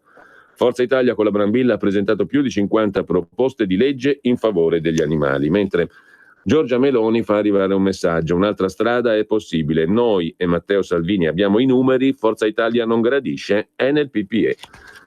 Ha riempito piazza Matteotti a Napoli e ci vuole coraggio, dice Giorgia Meloni, che aspetta un segnale dagli elettori. Con il loro voto possono dimostrarci che un altro governo è possibile, che un'alleanza Lega-Fratelli d'Italia ha i numeri, è la via giusta, utile, logica per cambiare l'Italia, per farla contare in Europa. Questo governo non riesce più ad andare avanti. Di Maio parla la lingua di Zingaretti e anche in Europa assieme possiamo contare, cambiare un'unione che ha fallito. Dunque con Salvini senza Forza Italia. Se parliamo di Europa, dice Meloni, non vedo cosa ci sia di sorprendente. Forza Italia è nel PPE, condivide gli equilibri europei come sono stati finora. Berlusconi pensa a Draghi come premier, per noi l'idea di un nuovo Monti è il peggior scenario possibile. Sempre poi dal Corriere della Sera lasciamo l'Italia per andare in Austria, 2 sono le pagine dedicate, non si ferma la resa dei conti in Austria, nel governo è scontro tra i popolari e la destra, dopo Strache è in bilico il titolare degli interni, si vota a settembre. Le debolezze del governo austriaco, dagli hotel di Bannon alle feste a Malindi, i lussi malcelati dei populisti al caviale. Nel conto dei sovranisti a Bruxelles ci sono cene da 13.500 euro e 230 bottiglie di champagne. Il retroscena firmato da Guido Olimpio, donne, soldi e i russi, la trappola al miele nella terra delle spie. Aliana Makarova e l'ombra di contatti pericolosi. Heinz Christian Strache, vice cancelliere dimissionario, leader dell'FPÖ, del Partito della Libertà austriaco. Sulla stessa pagina c'è anche un'intervista a David Parenzo, che oggi presenta alla Feltrinelli di Milano alle 18 il suo libro I falsari, come l'Unione Europea è diventata il nemico perfetto per la politica italiana, editore Marsilio.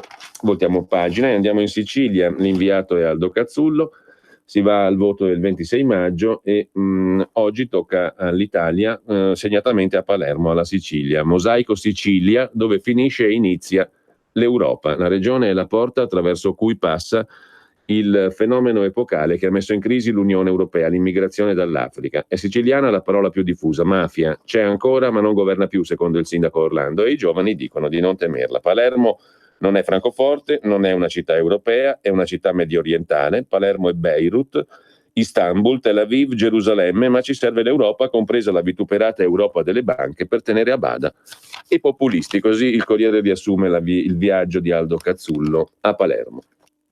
Messaggio per tutti gli imprenditori, gli artigiani, i commercianti, i liberi professionisti. Hai un'attività? Dei prodotti da promuovere? Prova la pubblicità sulla nostra radio. Radio Padania ha preparato per te una grande promozione per aiutarti a sostenere la tua attività a tariffe davvero straordinarie. Informati, vedrai che si può fare. Mandaci una mail all'indirizzo spot@radiopadania.net. Con Radio Padania si può fare. Ciao Ruspa, come butta? Guarda che sei in onda. Donare il 2 per 1000 alla Lega è importante per i progetti di Matteo Salvini? Sì, la gente lo sa. Sa pure che D43 è il codice da scrivere sulla dichiarazione dei redditi. Sì, D43, lo sa. E che se lo dice al suo commercialista fa tutto lui. È bravo Ruspa.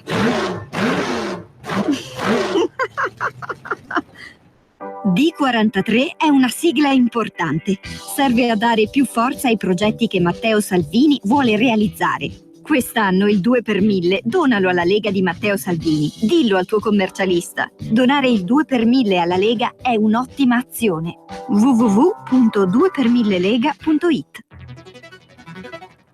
Messaggio per tutti gli imprenditori, gli artigiani, i commercianti, i liberi professionisti. Hai un'attività? Dei prodotti da promuovere? Prova la pubblicità sulla nostra radio. Radio Padania ha preparato per te una grande promozione per aiutarti a sostenere la tua attività a tariffe davvero straordinarie. Informati, vedrai che si può fare. Mandaci una mail all'indirizzo spot@radiopadania.net. Con Radio Padania si può fare. Vuoi trovare nylon, Delrin, PVC, plexiglass, gomma, Vulcollan, neoprene, silicone? Prova la Sargom. Se non lo trovi alla Sargom, dove lo trovi? Sargom, dal 1968 a Brescia. Articoli gomma plastica tecnico-industriali. Sargom, dal 2008 a Rodengo Saiano Brescia. Punto di riferimento articoli gomma plastica tecnico-industriali. Sargom, via Gaetano Bertoli 15, Rodengo Saiano, Brescia. Telefono 030 31 77 41. Grazie Brescia, da Sargom.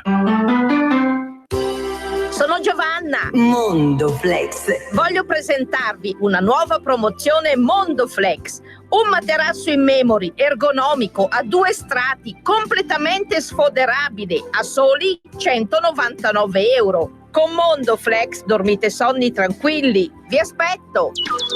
A Treviolo e a Melzo, il sabato orario continuato. Mondoflex reti e materassi. A Treviolo, Melzo, Monza, Erba, Crema, Castelmella, Brescia e Desenzano del Garda. Mondoflex, fornitore ufficiale Atalanta Bergamasca Calcio. Per la tua pubblicità su Radio Padania Libera, scrivi a spot@radiopadania.net. Ed ora, che tempo farà? Le previsioni meteo. A tutti buongiorno dal Centro Geofisico Prealpino di Campo dei Fiori. Nuvoloso ancora questa mattina e anche nel pomeriggio con residue piogge, poi asciutto a partire da ovest. Nel pomeriggio qualche ultimo rovescio sul nord Garda. Martedì soleggiato, cumuli nelle ore più calde, qualche rovescio temporale a metà giornata in montagna e possibile anche in serata sulla pianura. Mercoledì soleggiato, cumuli nelle ore più calde, possibilità di qualche rovescio pomeridiano. Tendenza giovedì ben soleggiato, asciutto e caldo con temperature vicine ai 25 gradi. Venerdì aumento della copertura nuvolosa e forse piogge in serata. Con questo è tutto, vi saluto e vi auguro buona giornata. Avete ascoltato Che tempo farà? Le previsioni meteo. In 30 anni di attività ho avuto modo di vedere le cose più strane. Ho affrontato zombie, vampiri, licantropi, mutanti e spietati assassini. Ho vissuto le storie più assurde e le avventure più bizzarre. Ma la storia più incredibile di tutte è quella che sto per raccontarvi. E questa è la mia storia. Ascoltate Movie Time con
e professori. Si è saputo che uno studente di 13 anni che nel frattempo è stato assunto per le vacanze estive da una delle più note banche online della città, la Sbanken, con il ruolo di consulente.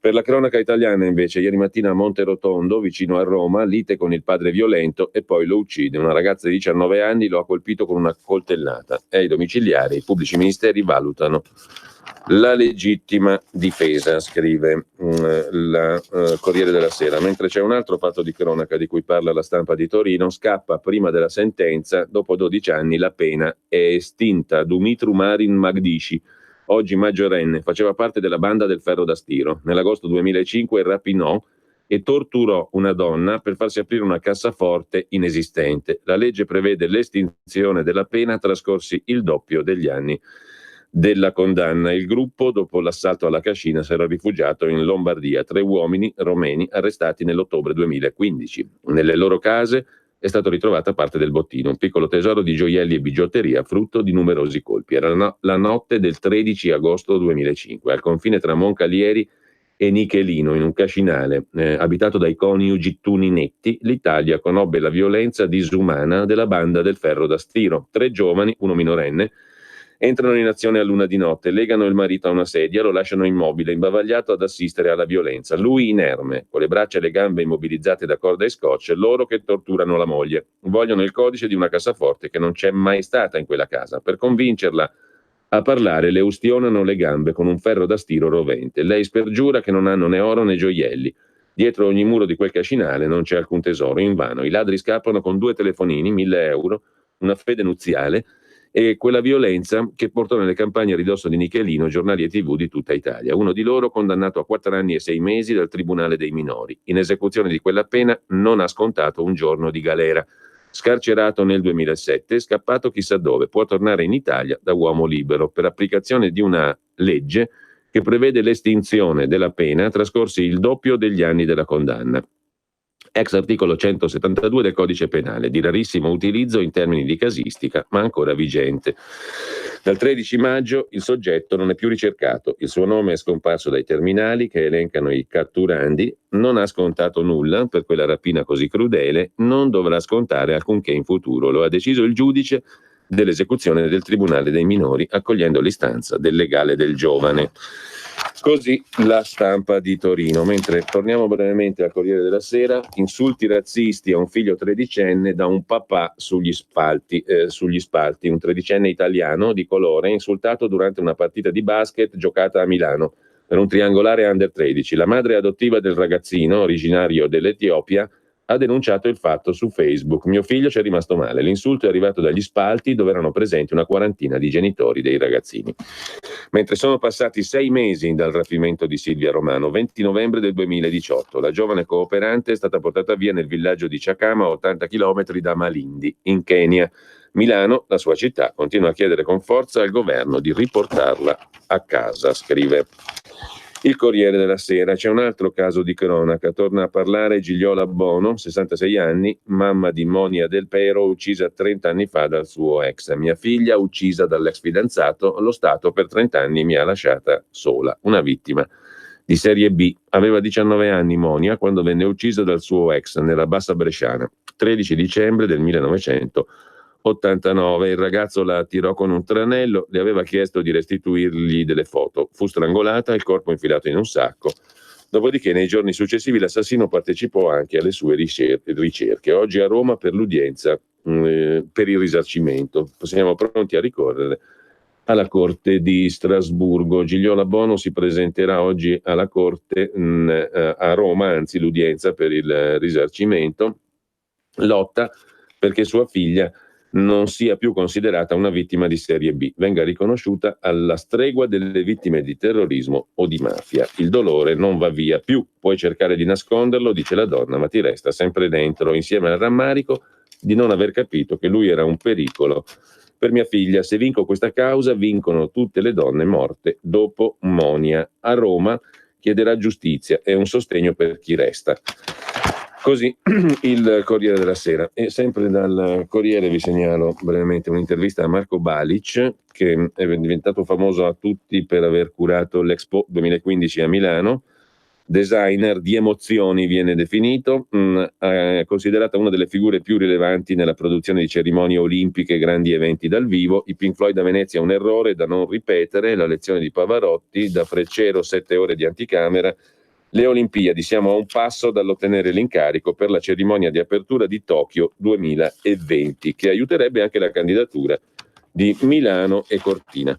Ma lasciamo il Corriere della Sera, andiamo rapidi con un'ultima segnalazione dalla pagina degli spettacoli: il premio alla carriera a Alain Delon, attaccato nei giorni scorsi da qualche organizzazione per via del suo macismo e del fatto che era di destra. Questo premio alla carriera è come la fine della mia vita, sono le donne che mi hanno scoperto, dice Delon, senza di loro non sarei qui.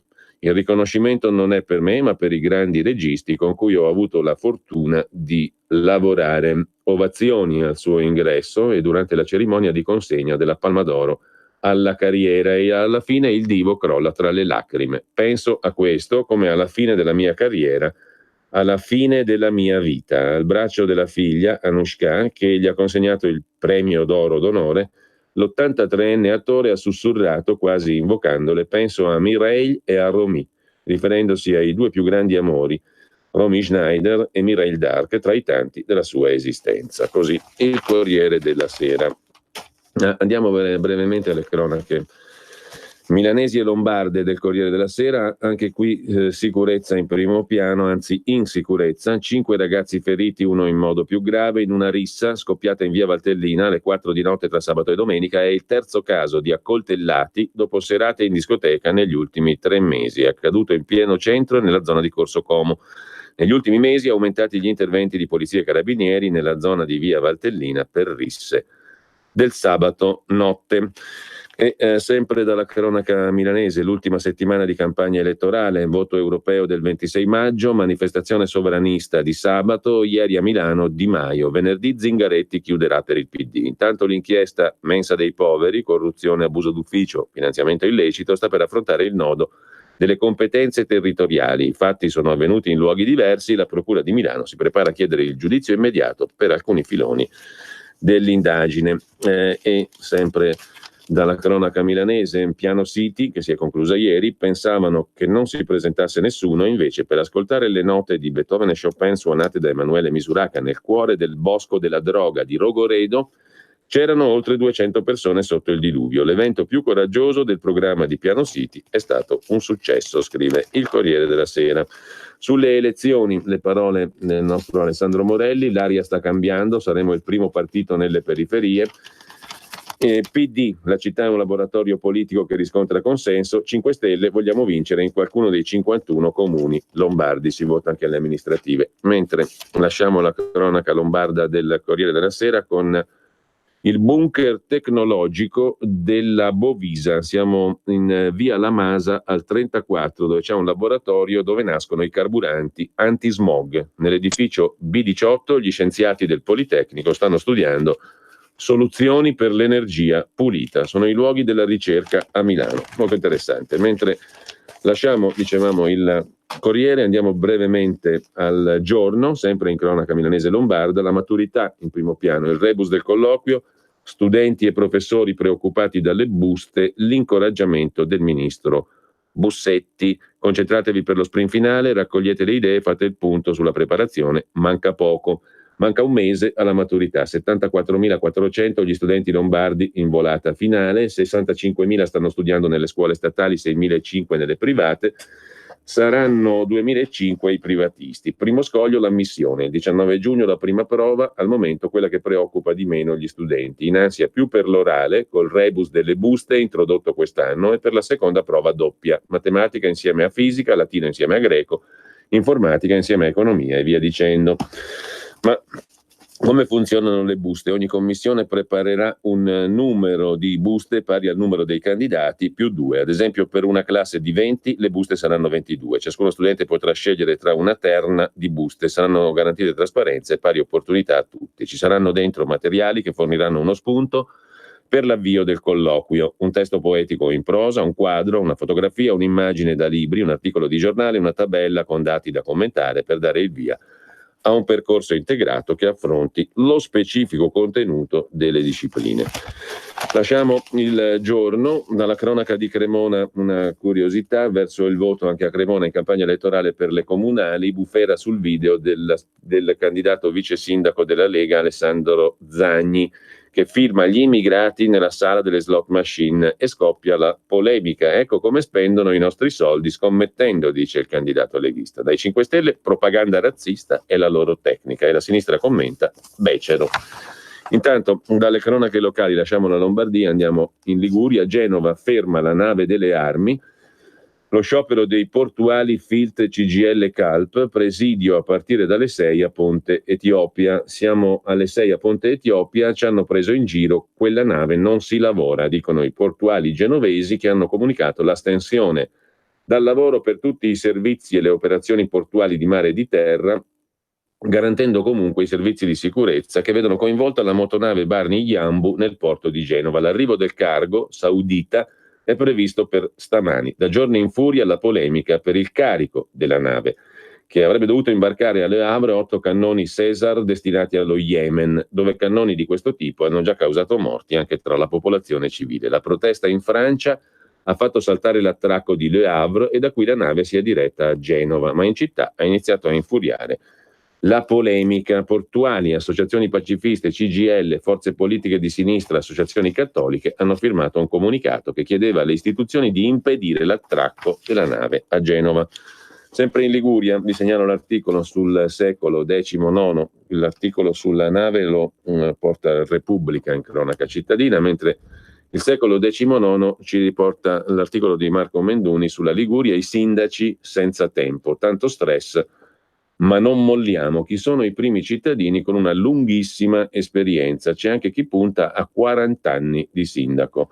Per esempio Piero Balestra, tra gli incarichi di sindaco e vice sindaco, nella pausa forzata per legge si candida a raggiungere quota 40 anni alla guida della sua città, Villanova d'Albenga. Ci sono tanti altri che hanno lunghissima esperienza amministrativa. Una curiosità invece dalla Repubblica in cronaca bolognese: la FAAC, un'azienda che nel marzo del 2012 viene lasciata in eredità alla Curia di Bologna. Dopo un contenzioso legale coi parenti, la Chiesa diventa l'unica proprietaria. Dal 2015 è gestita da un trust guidato dal presidente, l'avvocato Andrea Moschetti. La FAAC è un'azienda che produce cancelli elettrici, è raddoppiata, alla Curia ha donato 35 milioni e rotti. Il presidente racconta così che cosa è cambiato da quando la multinazionale è diventata del vescovo.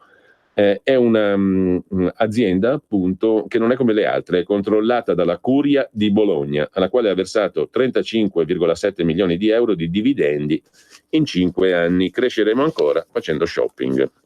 Mentre diamo uno sguardo rapido anche alla Stampa di Torino.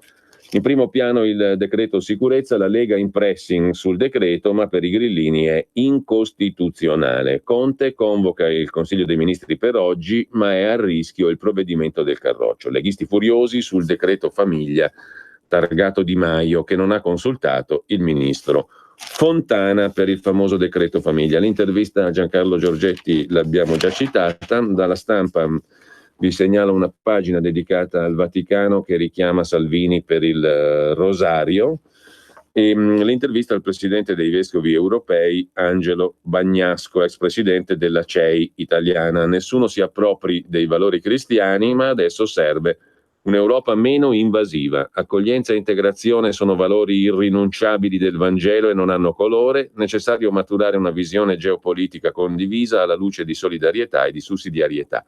Ringrazio il Santo Padre Francesco per le sue indicazioni umane e pastorali, siamo tutti con lui. I vescovi credono nell'Unione Europea, in un cammino di unità, è la strada indicata dalle parole del Papa per il bene dell'Europa, ma riteniamo che l'Europa debba ripensare se stessa. È un soggetto necessario, dovrebbe essere anche un soggetto più leggero, meno invasivo, meno pesante, più facilmente comprensibile alla gente con linguaggi e azioni più efficaci. Intanto il treno ad alta velocità, il TAV attrae 90 aziende da 16 paesi. Movimento 5 Stelle e Lega hanno 3 mesi per decidere. Il 28 maggio scadono i bandi per gli appalti da 2,3 miliardi. Si conosceranno le imprese pronte a scavare il megatunnel. Telt ha illustrato il progetto in 3 roadshow. In Francia la talpa continua a lavorare. L'Unione Europea ha pagato una tranche di contributi, scrive La Stampa di Torino. Dalla Stampa però torniamo alla prima pagina del quotidiano nazionale, le lacrime di Alain Delon. Cannes premia Alain Delon, lui si commuove, devo tutto alle mie donne, ma adesso è finita la vita, finito il cinema. Abbiamo a pagina 2 il commento del direttore Michele Brambilla che intervista, come abbiamo già letto l'intervista, anche Di Maio. Questo giornale segue la campagna elettorale applicando la legge sulla par condicio a cui non sarebbe tenuto, vale solo per le TV. Ogni giorno le cronache elettorali di tutti i partiti, con spazi equilibrati. Quanto ai leader, vengono intervistati a parte. Ieri Berlusconi, oggi Di Maio. Dell'intervista a Di Maio sono contento perché non è un mistero che i 5 Stelle abbiano sempre avuto un rapporto difficile con i giornali. Grillo diceva che eravamo dei morti, saremmo stati sotterrati dai social, dall'informazione democratica gestita dai cittadini. Una volta arrivati al governo, i pentastellati coi giornali hanno dovuto fare i conti, ma spesso sono conti che non tornano. Di Maio e i suoi, per non parlare di Di Battista, hanno sempre visto la stampa come qualcosa di asservito a poteri forti ostili. Non credo sia così, ma in ogni caso sono orgoglioso di questo giornale che, essendo proprietà di un editore puro, non ha altri interessi che quelli di informare i lettori e vendere. Questo non significa che non abbiamo preso e non prenderemo posizione su singoli fatti, significa che non siamo prevenuti, non abbiamo una parte da portare avanti per chissà quali interessi. Non siamo a prioristicamente di parte. Spero che anche il Movimento 5 Stelle ne prenda atto. Per venire all'intervista con Di Maio, mi pare contenga diversi spunti, uno dei quali mi ha colpito per il tono tranchant, cioè il no a una futura alleanza con il PD. Il partito di Zingaretti è stato accostato a quello di Renzi. Detto da Di Maio non è un complimento. In questa fase di rapporti tesi con la Lega mi pare già un elemento chiarificatore. Mentre c'è un'altra intervista sul Quotidiano Nazionale, quella al ministro dell'economia Tria: rispettare i patti dell'Unione Europea e lo spread calerà. Sacrifici necessari, tagliare le tasse o aumentare la spesa è una scelta politica. Faremo tornare i numeri.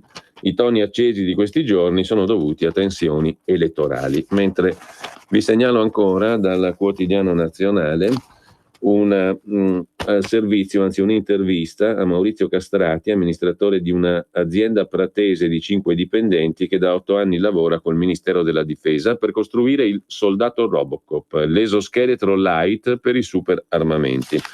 Un esercito super tecnologico, dunque mica tanto, perché le tasche sono vuote, servono miliardi di euro, ma nel bilancio del Ministero ci sono soltanto 65 milioni, scrive il Quotidiano Nazionale, dal quale vi segnalo poi un'altra pagina che riguarda non poche persone. L'assegno di divorzio a tempo è una svolta giusta?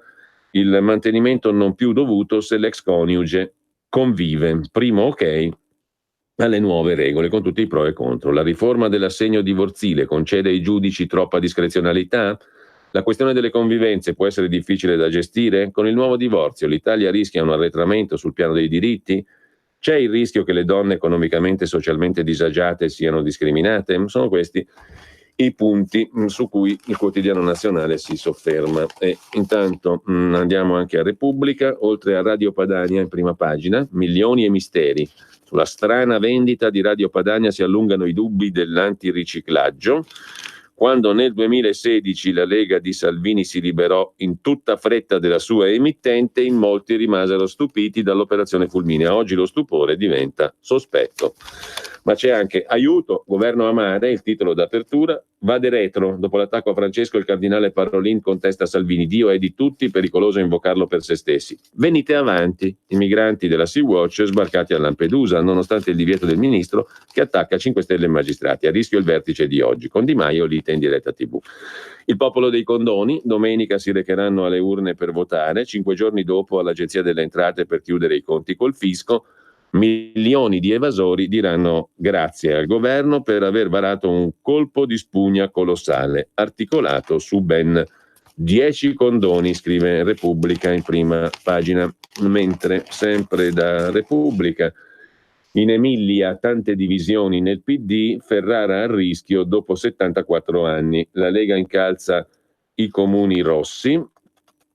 Salvini chiuderà qui la campagna elettorale. Il centrosinistra può perdere anche la città che governa da sempre, appunto Ferrara. Il Movimento 5 Stelle ago della bilancia negli eventuali ballottaggi. E poi da Lecce, attacco al gazebo della Lega, ferita una 17enne alle 11:30 di ieri. Un gruppo composto da una decina di presunti appartenenti all'area cosiddetta antagonista, dopo un diverbio con militanti della Lega impegnati a diffondere materiale di campagna elettorale, ha divelto la struttura. Una ragazzina di 16 anni, una ragazza di 17 anni che si trovava nei pressi dello stand insieme al padre, militante del partito di Salvini, è rimasta ferita a un occhio, scrive Repubblica. Sempre rimanendo alle prime pagine, andiamo a vedere anche La Verità. La Verità apre con l'articolo di Alessia Pedrielli: paghiamo 25 milioni ogni anno per non espellere i clandestini, i costi del gratuito patrocinio. Nel solo 2018 60.000 immigrati si sono visti negare lo status di rifugiati, ma hanno fatto ricorso. Per 21.000 di loro l'avvocato è a carico dei contribuenti italiani. Il ruolo delle COP, le decisioni buoniste dei giudici. Mentre Benetton mette la faccia per i maglioncini e per il gender, ma non per i morti del ponte di Genova. Benetton preferisce la pubblicità meticcia a Genova, scrive Maurizio Belpietro. Benetton ci ha messo la faccia non sulla tragedia di Genova, 43 morti alla vigilia delle vacanze, crollo del ponte Morandi, no. Come ci comunica Repubblica, il patron della famiglia trevigiana ha messo la faccia sul rilancio dell'industria di abbigliamento, in chiave naturalmente politicamente corretta. Mentre sempre dalla Verità, Francesco Borgonovo, lo vediamo dopo, sulle multe alle ONG le varò il governo Prodi, ma i PM riaprono i porti. Un articolo di Antonio Grizzuti su come funziona la macchina della censura dell'Unione Europea. Da marzo 2015 a oggi iniziative ad hoc per soffocare l'informazione in Europa. Le interviste del lunedì a Stefano Candiani, Lega, sottosegretario agli interni. Di Maio è peggio della peggior sinistra, la ministra Trenta fa le cose da Sud America. E Maglio di Stefano 5 Stelle. Tranne il Movimento 5 Stelle, tutti i partiti sono corrotti. La Lega ha posizioni antidemocratiche. Simpatico dialogo tra alleati, in prima pagina sulla Verità. Poi vediamo anche gli articoli nelle pagine interne, mentre Libero apre la sua prima pagina con un'intervista di Pietro Senaldi a Silvio Berlusconi. I nuovi sogni di Berlusconi, cosa si aspetta Silvio dalla vita? A Bruxelles sarò l'europarlamentare più titolato, metterò insieme Partito Popolare, Liberali e Destra. Il governo cadrà presto, l'errore di Matteo è stato lasciare la politica economica ai grillini. Salvini e Meloni sanno che senza di me il centrodestra non vince. Non è un caso se da quando non governo l'Italia è in crisi. L'intervista è molto lunga. In Italia in crisi da quando non governo, ora fonderò il centrodestra europeo. Senza di me non si vince, a Bruxelles ci andrò, sarò l'europarlamentare più titolato. Il mio obiettivo è mettere insieme PPE, liberali e destra. L'errore di Salvini lasciare la politica economica nelle mani dei 5 Stelle in cambio dell'immigrazione e della sicurezza, che peraltro non ha avuto. Nel governo contraddizioni che fin dall'inizio avevamo chiare sono esplose. Non cadrà per manovre di palazzo, ma per le conseguenze delle sue decisioni. Sono europeista e nell'interesse del mio paese. I nazionalismi del secolo scorso hanno provocato 2 terribili guerre mondiali, dice Berlusconi in questa lunga chiacchierata con Libero. E sempre da Libero, in prima pagina c'è un'intervista esclusiva al pluriomicida Igor, detenuto in Spagna. Il mio carcere è solo un'altra avventura. Mi hanno insegnato a uccidere durante il servizio militare, sarei pronto a rifarlo. L'intervista di Simona Pletto. Sono pronto a uccidere ancora. In cella è una nuova avventura. Dal carcere spagnolo il pluriomicida non si pente, legge tanto, si affida a Dio. Anche lui: non tradirò chi mi ha aiutato, una vita normale, ci ho provato ed è andata male. Mi stanno attribuendo morti e rapine che non sono sulla mia coscienza. Sai qual è l'unica cosa che mi dispiace qui? Il fatto che mi hanno sequestrato la mia Bibbia originale con le preghiere, che per me aveva un valore inestimabile. L'avevo salvata in fuga con i poliziotti in Italia. Sempre per tenerla con me sono tornato indietro e ho spazzato via 2 guardie civili. Ho imparato a difendermi a costo di uccidere, non sono il killer che raccontano. Quando Ravaglia è uscito dall'auto e aveva la pistola per metà fuori, mentre Verri mi è venuto incontro in uniforme urlando che avevo sparato al suo collega. Questo mi ha fatto pensare che doveva essere armato. Per me comunque si è trattato di una difesa. Così Igor, intervista esclusiva su Libero, mentre alla fine si scopre che il PD preferisce il Carroccio ai 5 Stelle, scrive ancora Libero, la sinistra pensa alle minoranze e ai sovranisti all'Italia, è l'errore dei compagni, secondo Paolo Becchi. Antonio Socci sulla guerra del Rosario, i preti stiano tranquilli, sono affari di Salvini, se nomina Dio invano, scrive Antonio Socci. 2019. Ma chi ha parlato? Sono io, la Digital Radio, quella del sistema DAB+, e sono strafelice perché dall'anno prossimo sarò ufficialmente in tutte le auto. È ora di vivere la magia della Digital Radio. Se stai pensando di comprare una nuova auto, pretendila con il sistema DAB+, il suono perfetto. Dal 2019 In tutte le auto nuove. Dibidi dobidi DAB. anche Radio Padania è in Digital Radio.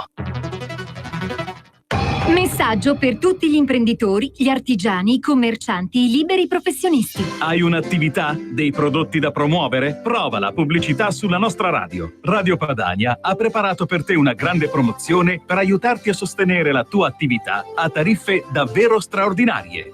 Informati, vedrai che si può fare. Mandaci una mail all'indirizzo spot@radiopadania.net. Con Radio Padania si può fare. Qui Parlamento. E io do il benvenuto e il buongiorno, come tutti i lunedì, lo ringrazio, a Riccardo Molinari, capogruppo della Lega alla Camera, segretario della Lega in Piemonte. Buongiorno Riccardo, grazie per essere con noi.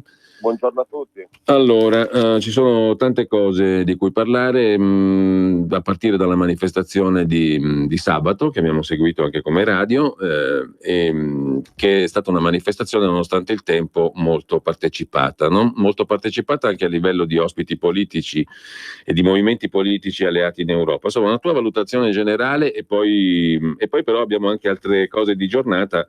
C'è un'intervista di Giancarlo Giorgetti al quotidiano La Stampa di Torino, ce n'è una sul quotidiano nazionale a Di Maio, c'è anche un articolo che riguarda noi, ma qui apriremo un'altra cosa come radio su Repubblica e avremo modo di parlarne con chi del resto ne ha già parlato da noi, Giulio Centemero, Alberto Di Ruba, eccetera, quindi vabbè, questo è un altro discorso, è una fissa di Repubblica, ma insomma partiamo dal sabato. Sabato è stata sicuramente una giornata storica, direi, perché non ricordo altre occasioni in cui un partito italiano è riuscito a raccogliere intorno a sé così tanti movimenti europei che vedono in questo partito, cioè nella Lega, la guida di questo fronte cosiddetto sovranista o chiamiamolo anche riformista, preferisco, cioè di questo fronte che vuole cambiare le attuali regole europee. Questo è un successo politico straordinario di Matteo Salvini, perché se pensiamo alla campagna elettorale di 5 anni fa, il tema che ci ponevamo era se la Lega sarebbe entrata al Parlamento europeo. Il tema era superare la soglia del 4% e a distanza di 5 anni invece la Lega, oltre a riempire Piazza Duomo, che non è mai impresa facile, soprattutto con le condizioni climatiche di sabato, oltre a portare migliaia di persone in piazza, ha fatto diventare di Milano, diciamo, il centro politico europeo, perché ha ragionato tutti questi movimenti che vedono nella Lega la guida, perché la Lega sarà il primo partito di questo fronte in termini di consenso, in termini di peso politico. Quindi direi che paragonando la situazione di 5 anni fa ci rendiamo conto del miracolo che siamo riusciti a fare e della grande intuizione che ha avuto Matteo Salvini a spostare la battaglia politica della Lega anche sul fronte europeo nei termini in cui l'ha fatto, perché è evidente che c'è un malessere in tutto il continente, c'è bisogno di una Commissione europea e di un'Europa che lasci liberi gli Stati nazionali di sviluppare le loro politiche economiche, e del resto il braccio di ferro di quest'inverno per avere la quota 100 in legge finanziaria lo dimostra, no? L'assurdità di avere un paese che, pur rispettando con la legge di bilancio tutti i parametri europei, ha dovuto lottare per mesi per poter fare una misura politica che la Commissione non condivideva dal punto di vista politico, dal metodo della situazione, che invece ha grande voglia di cambiamento. E insomma, quindi è importante la piazza per il messaggio che ha dato all'Europa, devo dire è importante anche per il messaggio che ha dato a livello nazionale, perché non sfuggirà a nessuno che se la Lega, come sembra, domenica uscirà rafforzata e invertirà i rapporti di forza rispetto al voto dell'anno scorso, di questo si dovrà tenere anche conto per quanto riguarda le dinamiche politiche nazionali. Bene, dall'altra parte c'è anche l'appuntamento elettorale in regione, no? Oggi ho sotto mano alcuni articoli della cronaca cittadina e piemontese del Corriere della Sera, per esempio, che divide tra virtuale e reale, cioè tra la propaganda elettorale sui social e quella invece nella realtà. Ecco, in Piemonte qual è il tuo polso della situazione? Tra l'altro c'è un servizio su Repubblica che dice che il reddito di cittadinanza non piace molto, non seduce i piemontesi. E insomma, come la vedi per il voto in Piemonte? Cos'è che decide? Il virtuale, il reale? O sono così dibattiti un po' senza senso? Ma guarda, io non ho letto ancora questo articolo perché non sono ancora riuscito a dare rassegna stampa. Posso dire che sul Piemonte c'è una grande differenza tra cosa i giornali raccontano e la percezione della realtà. Ci sono alcuni giornali che hanno le sedi locali in quel di Torino, dove Chiamparino gode di ottima stampa, e che vogliono in qualche modo narrare una competizione per le regionali dove ci sarebbe questa remontata di Chiamparino, no? Dove Chiamparino starebbe magicamente recuperando e addirittura ci sarebbe uno scarto di 10 punti tra i voti dei partiti e i voti personali che prenderebbe Chiamparino, cioè quindi un Chiamparino che sarebbe più forte di tutti i partiti, e ci sarebbero migliaia di piemontesi che voterebbero, per dire, la Lega e poi Chiamparino come presidente, tanto per fare un esempio, no? Che farebbero il voto disgiunto, che è un po' la narrazione che avevamo sentito anche sulle elezioni della Sardegna, se ricorderete, dove sembrava che il centrodestra fosse avanti ma che Solinas avrebbe perso perché la gente avrebbe fatto tutto il voto disgiunto a favore del sindaco di Cagliari. Sono cose bizzarre, già è complicato per la gente spiegargli come votare nel modo corretto, poi avendo 2 schede in mano, se non 3, dove ci sono anche le elezioni comunali, è veramente complicato. Pensare che ci sono tutti questi piemontesi che fanno il disgiunto per amore di Chiamparino è veramente un falsare la realtà, che serve diciamo per aiutare il PD a cercare di motivare i suoi elettori. Ma insomma, nonostante qui la campagna elettorale sulle regionali, devo dire, è molto stanca, nel senso che i 2 candidati non stanno battagliando più di tanto. Tra la gente non c'è la percezione di un dibattito acceso sulla campagna elettorale delle regionali, ma questo è tutto a vantaggio di Chiamparino, perché chiaramente i giornali meno parlano della regione, meno fanno conoscere ai cittadini le cose non fatte, i danni fatti da questa giunta regionale. Detto ciò, credo che il Piemonte si vincerà, e si vincerà sull'ondata della Lega, si vincerà grazie al grande consenso con la Lega, grazie alla grande campagna elettorale che stiamo facendo, girando tutti gli angoli della regione, e di questo si avvantaggerà anche il candidato presidente Cirio di Forza Italia, che è un po', lo vedo insomma un po' stanco, un po' poco presente nel contrastare Chiamparino, ma insomma probabilmente sa anche lui che si può far forte consenso del nostro partito. Allora, poi parliamo dell'intervista a Giorgetti, anzi parliamone subito. La stampa la riassume così, va detto che l'abbiamo letta integralmente, quindi anche in rassegna stampa c'è una certa forzatura nei titoli, come al solito, però insomma il riassunto è: Conte non è più sopra le parti, i 5 Stelle ci fanno opposizione, il governo è fermo da 20 giorni, e la lealtà di Salvini con Di Maio è irragionevole, che peraltro nelle parole di Giorgetti in dettaglio questo è un punto positivo che sottolinea Giorgetti. Letta così sembrerebbe una critica. Comunque il movimento ha posizioni troppo ideologiche su alcune cose, e poi c'è questa storia del decreto famiglia messo lì all'ultimo momento senza accordo con il Dicastero della Famiglia del leghista Fontana, come un ricatto, come un contrappeso o ricatto contro Salvini. Insomma, a livello nazionale hanno fatto diventare ragionevole e utile anche il 5 Stelle Di Maio contro Salvini, e questi si prestano in qualche modo.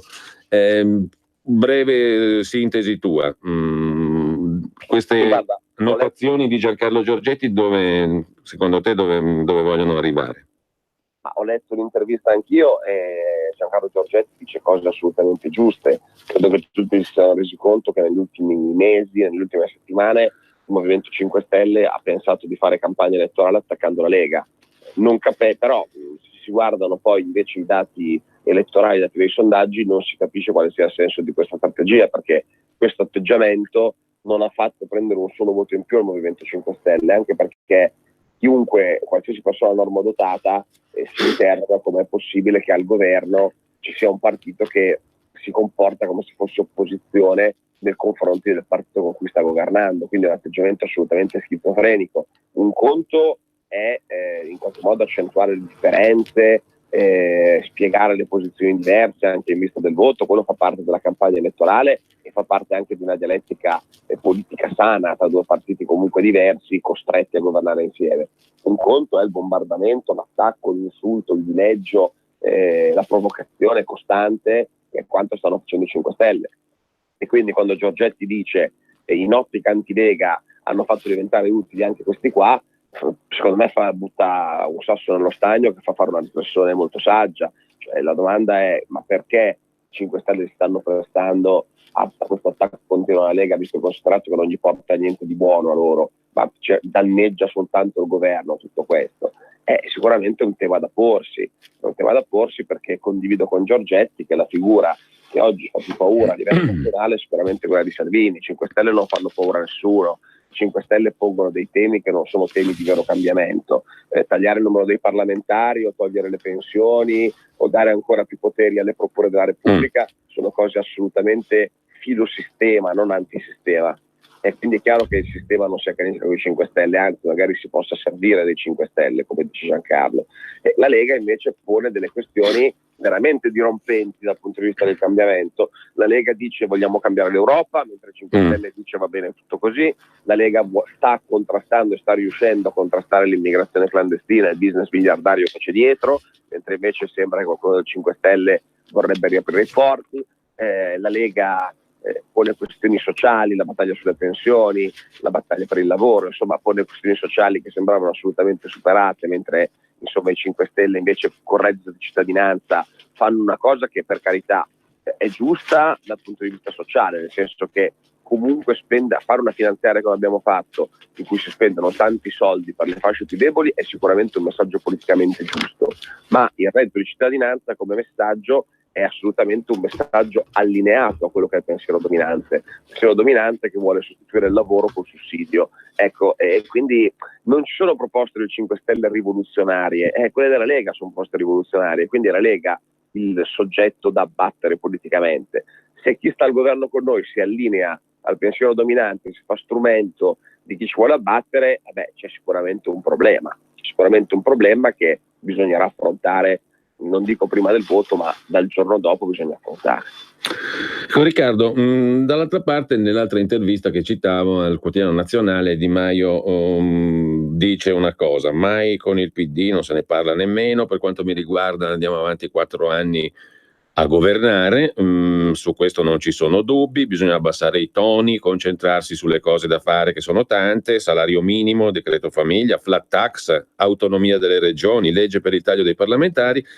E una cosa divisiva ulteriore però Di Maio cita la questione dei migranti, no? Vanno redistribuiti perché tutti gli stati membri dell'Unione Europea devono farsi carico dei migranti che arrivano in Italia. E l'altra notizia è quella naturalmente della procura di Agrigento, che ha fatto sbarcare 47 migranti a bordo della famosa nave Sea-Watch 3. Di Maio ha detto che la Chiesa Valdese ha lanciato la disponibilità ad accogliere, bisogna redistribuire, non scontriamoci con la magistratura, le tensioni non fanno bene al paese. Che ne dici? Ma è che a parole Di Maio dice cose sagge quando dice non bisogna scontrarsi, il governo deve andare avanti, eccetera. Lo vorremmo fare tutti. È peccato che siano settimane che lui per primo non passa minuto senza insultare Salvini, senza insultare la Lega, senza provocare, senza darci dei fascisti dell'ultradestra, senza dire che i nostri esponenti che incappano in vicende giudiziarie se ne devono andare per la tenuta del governo, addirittura cercando anche di dileggiare Salvini, l'ultimo caso sulla Sea-Watch, dicendo deve studiarsi le leggi, dicendo oppure sfidandoci, portando questo decreto sulla famiglia senza coinvolgere il ministro Fontana. Quindi insomma, purtroppo la loro è una strategia della tensione che pensa di far saltare i nervi a noi. Noi, figurarsi, a noi i nervi non saltano perché sono tutte persone di esperienza che fanno politica da anni e che hanno ben presente qual è l'interesse del paese, cioè tenere in piedi il governo. Detto ciò, ripeto, ora siamo tutti presi, in particolare i 2 leader, dalla campagna elettorale, quindi ci sono molti altri impegni, ma ritengo che a bocce ferme, dopo il risultato del 26, che credo darà molta più forza alla Lega rispetto al 5 Stelle, bisogna fare un tagliando a questa maggioranza, perché pensare di andare avanti essendo insultati e logorando i rapporti umani è impossibile, perché guardi, Un conto è discutere dei temi, e quindi su quello si può litigare con veemenza, con forza, quella è la politica, e poi quando uno ha delle idee diverse è anche giusto che le manifesti. Un conto è quando si delegittimano le persone.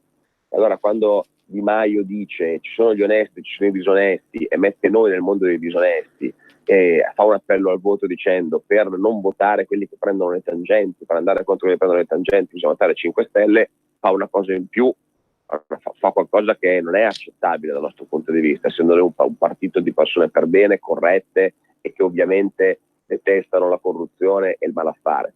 Il fatto di avere degli alleati di governo che in qualche modo ti mettono l'etichetta del delinquente logora i rapporti, diventa poi impossibile lavorare insieme, quindi sta facendo un gioco molto pericoloso Di Maio, che tra l'altro non conviene a lui. Ricordo che, numeri alla mano, tornare al voto oggi converrebbe alla Lega molto più che al Movimento 5 Stelle, dato che loro hanno perso tantissimi voti governando, probabilmente anche perché hanno dimostrato di non saperlo fare benissimo, e quindi hanno tradito molte aspettative dei loro elettori. Quindi da una parte dice non voglio andare col PD, però dall'altra sta facendo di tutto per rompere con la Lega. È un atteggiamento schizofrenico, un po' confuso, o chi lo sa, a meno che non ci sia davvero una strategia di cambiare la maggioranza. Io questo non posso saperlo, spero che non sia così, però il quadro è sicuramente una riduzione. Allora, dopo il voto ci sarà il tagliando. L'ultima questione, vedo dall'ordine del giorno della Camera, le misure d'emergenza per il servizio sanitario in Calabria, il decreto Calabria cosiddetto. Un fatto che non è mai accaduto, quello di commissariare sostanzialmente l'intera sanità di una regione, no? Sì, si commissariava l'attenzione della regione Calabria perché era una sanità completamente fuori controllo. Addirittura non si hanno dati certi sui bilanci. Il decreto Calabria poi ha l'obiettivo di cambiare le regole per le nomine dei direttori generali, quindi sottrarre queste nomine al controllo della politica, e dà anche strumenti normativi per permettere alla sanità calabrese di fare assunzioni, perché per farla funzionare, visto e considerato che con la situazione di bilancio che ha non potrebbe farlo. Quindi insomma una norma ad hoc per la Calabria che il 5 Stelle invece vorrebbe in qualche modo trasformare in una norma erga omnes anche per le altre regioni, in particolare sul tema delle nomine in sanità. Il 5 Stelle vorrebbe, a partire dal caso della Calabria, che è un caso assolutamente speciale in negativo, quindi dove è corretto sottrarre alla politica, diciamo, le scelte dei manager perché sono dimostrate fallimentari, il 5 Stelle vorrebbe estendere questa norma a tutte le regioni d'Italia, quindi anche le regioni che hanno i bilanci a posto o anche i bilanci in attivo sulla sanità, in qualche modo sottrarre dalla scelta politica, dalla scelta delle giunte regionali, la nomina dei vertici della sanità. Quindi questa è un'altra provocazione che cercano di fare nei nostri confronti, visto e considerato che governiamo in molte regioni dove la sanità funziona bene. Bene, allora io ringrazio Riccardo Molinari per il consueto appuntamento del lunedì con il Qui Parlamento. Grazie Riccardo, buona settimana e grazie buon lavoro. A tutti. Buon a tutti. Qui Parlamento. E noi torniamo adesso ai quotidiani di oggi. Abbiamo visto la prima pagina di Libero con assalto no global al comizio leghista, l'ultimo titolo di fondo pagina, e a Lecce una baby militante menata. Assalto no global al comizio leghista a Firenze e baby, insomma 17 anni, la ragazza di Lecce che è stata colpita all'occhio. Mentre lasciamo appunto anche Libero con la riflessione, dicevamo, del professor Becchi sulla sinistra che pensa alle minoranze, ai sovranisti, all'Italia, l'errore dei compagni, pensare soltanto alle minoranze, l'analisi politica.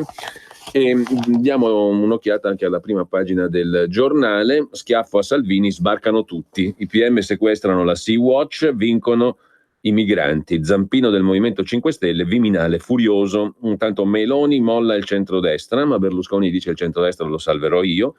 Meloni strappa il governo con la Lega e non con Forza Italia. E poi c'è il decreto che dimezza le ore di assistenza per i malati. Regalo grillino ai malati, tagliata la riabilitazione. Per fare cassa il ministro Grillo vuole tagliare le ore di recupero ortopedico del 44%. Chi soffre di Alzheimer resterà pure senza lo psicologo. La fosca previsione del Giornale con Stefano Zurlo. I grillini abbandonano i malati, dimezzata la riabilitazione. Il ministro Grillo taglia le ore di recupero ortopedico del 44% e chi soffre di Alzheimer resterà pure senza psicologo. Perdono diritti anche i malati di demenza, patologia diffusissima, saranno meno seguiti. L'impatto potrebbe essere dirompente. La bozza di decreto che circola fra gli addetti ai lavori ha messo in allarme gli specialisti della riabilitazione, medici chiamati ad accompagnare il paziente nel ritorno alla normalità. Dopo un trauma o un intervento chirurgico, decine di migliaia di persone saranno più sole, in parte abbandonate al loro destino, se il testo dovesse passare così come è stato congegnato dal Ministero della Salute. La riabilitazione ortopedica, il 44% del totale, viene colpita dalla riforma, dice Sandro Iannaccone, responsabile delle riabilitazioni al San Raffaele di Milano. In media oggi la riabilitazione ortopedica è in fascia B, vuol dire 2 ore al giorno, ma i tecnici del Ministero hanno pensato di declassarla portandola nella fascia C, riducendo la terapia a 1 ora al giorno, compresi gli spostamenti e la parte infermieristica, così scrive il giornale. Mentre c'è un altro aspetto sconcertante della bozza, dice sempre il dottor Iannaccone, per valutare la riabilitazione da svolgere si terrà conto delle diagnosi. Con 3 si andrà in fascia A, con 2 in B, con 1 in C. Tutte le demenze, a cominciare dall'Alzheimer, non daranno più punteggio ai fini della classifica. Un alzheimeriano che si rompe una gamba verrà rieducato per 1 ora al giorno contro le 2 di oggi e poi sarà trattato come un ragazzo di 20 anni, senza il supporto di psicologi. Questo è quello che il giornale vuol mettere in evidenza in prima pagina, mentre in prima pagina c'è anche la modella lesbica virtuale, un bacio gay che fa infuriare i gay. Il bacio saffico tra 2 donne fa infuriare i gay. Nello spot di Calvin Klein, la modella statunitense Bella Hadid bacia l'influencer Lil Miquela, che pur vantando 1,5 milioni di follower su Instagram è virtuale, non esiste. La comunità gay si ribella, c'erano altre modelle e la Maison si scusa. Il direttore invece Alessandro Sallusti ci riporta ai cardinali contro Salvini, povera Chiesa, Allah sì, la Madonna no. Le gerarchie della Chiesa, a partire dal segretario di Stato Parolin, si sono scagliate contro Matteo Salvini per uso improprio della Madonna. Il leader leghista sabato a Milano aveva esibito un rosario e chiesto protezione alla Vergine che, essendo lui in Piazza Duomo, lo guardava dalla guglia più alta della cattedrale, probabilmente anche un po' perplessa. Quello che pensiamo delle spericolate avventure politiche di certe frequentazioni di Salvini, cioè male, non lo abbiamo taciuto, ma siamo convinti che la Madonna, suo figlio e il di lui padre, Dio, non siano proprietà privata del cardinal Parolin, né di famiglia cristiana o civiltà cattolica, riviste sinistrorse autoproclamatesi portavoce del verbo. Non siamo teologi, ma affidarsi pubblicamente alla Madonna non sarà corretto in punta di scritture, ma da sempre è il cardine della religiosità popolare sulla quale non i teologi, ma la Chiesa ha fondato la sua fortuna. Dobbiamo scomunicare gli sportivi che entrando in campo si fanno il segno della croce a favor di telecamera?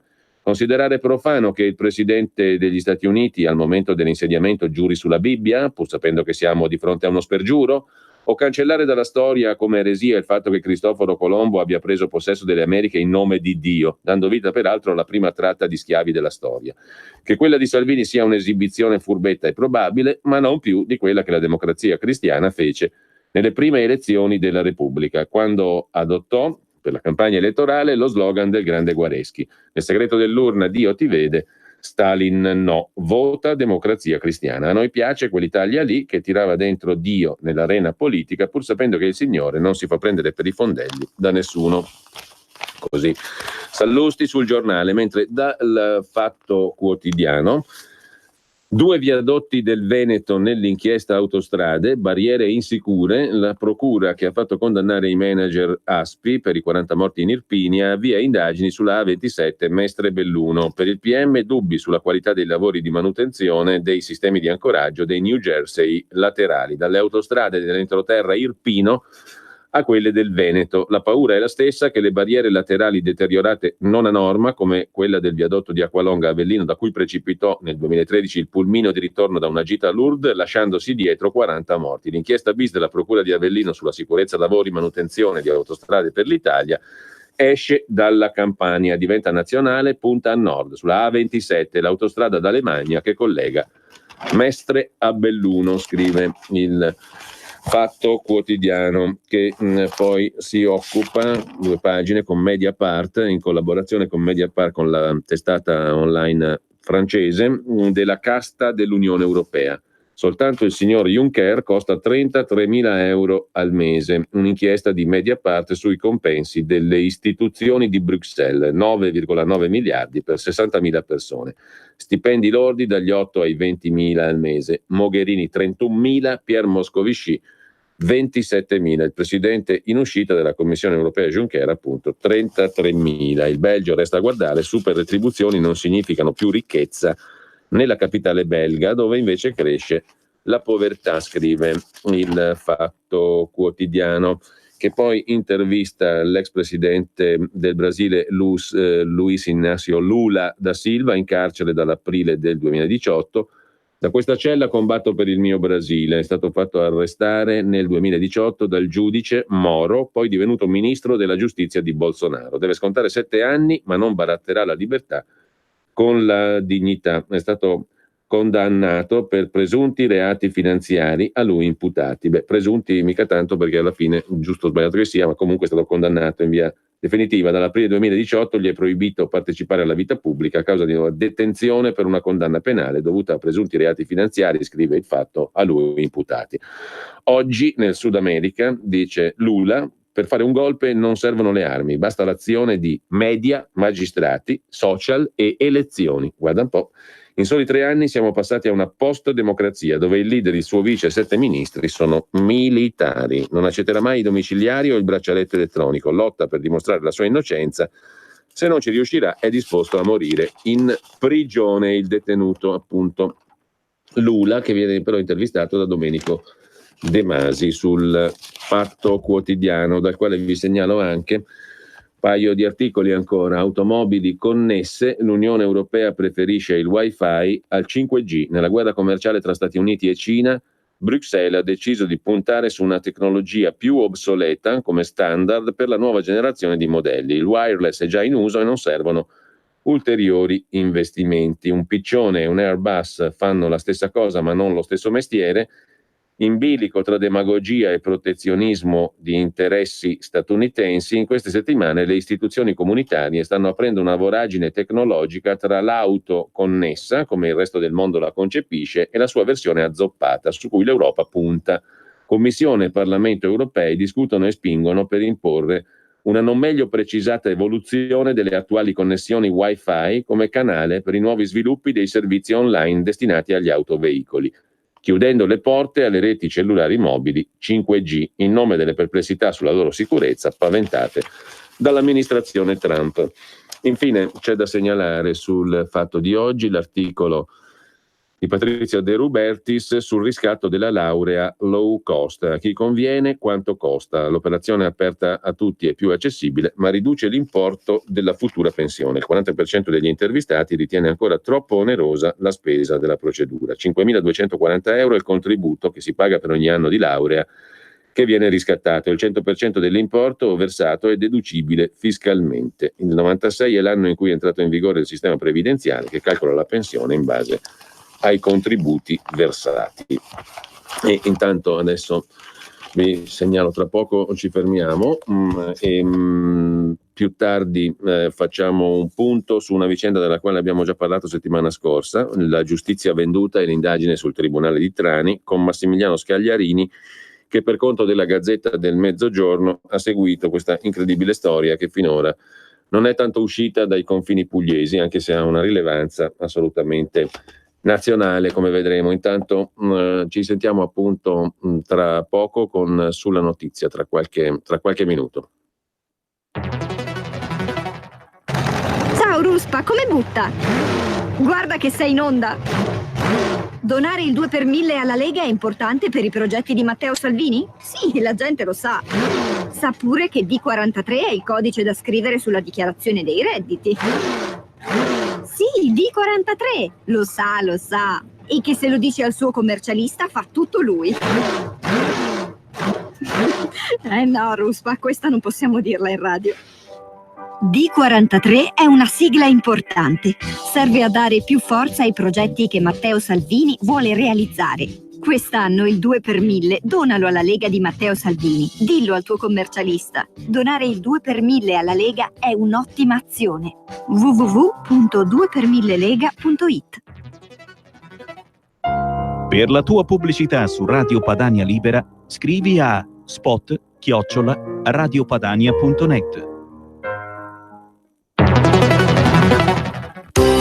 Sono Giovanna, Mondoflex. Voglio presentarvi una nuova promozione Mondoflex, un materasso in memory ergonomico a 2 strati completamente sfoderabile a soli 199 euro. Con Mondoflex dormite sonni tranquilli. Vi aspetto! A Treviolo e a Melzo, il sabato orario continuato. Mondoflex reti e materassi. A Treviolo, Melzo, Monza, Erba, Crema, Castelmella, Briscia e Desenzano del Garda. Mondoflex, fornitore ufficiale Atalanta Bergamasca Calcio. Messaggio per tutti gli imprenditori, gli artigiani, i commercianti, i liberi professionisti. Hai un'attività? Dei prodotti da promuovere? Prova la pubblicità sulla nostra radio. Radio Padania ha preparato per te una grande promozione per aiutarti a sostenere la tua attività a tariffe davvero straordinarie. Informati, vedrai che si può fare. Mandaci una mail all'indirizzo spot@radiopadania.net. Con Radio Padania si può fare. Non mollate, non mollate! Siamo inondati da prodotti cinesi, da olio tunisino, da vino adulterato da chissà quale ditta europea. Torniamo ad amare la nostra terra. Compriamo prodotti promossi da Alberto Acerbis. Ciao! Eccoli qua, buona settimana a tutti. Olio italiano, olio estratto a freddo. Avete visto cosa è successo per quanto riguarda il nostro meraviglioso prodotto, nel senso che così l'olio è uno dei prodotti più, diciamo, scopiazzati in maniera poi negativa, quindi truffe non si contano più. Se volete il nostro olio, ve lo dico subito, siamo verso la fine. Quest'anno la richiesta del nostro olio è veramente molto importante, per tutti non ce l'avremo, quindi nessuno ci rimanga male. 68 euro, 6 bottiglie da 1 litro, il trasporto non lo pagate a casa vostra. Se volete invece la confezione, la rustica, quella che io consiglio, 3 di fresco di frantoio, 3 del primo novello, quello da usare a crudo, un qualcosa di magnifico, 68 euro, e con 5 euro una bistecchiera davvero bellissima, fantastica. Prime 30 telefonate al numero 030 68 44 08, ripeto 030 68 44 08. Olio italiano, estratto a freddo da olive italiane. E lo ripeto, quest'anno la richiesta è veramente superiore alle aspettative, quindi io cosa devo dirvi? Chiamate, prenotate anche per fine giugno, poi vedete voi. Grazie, alla prossima, ciao!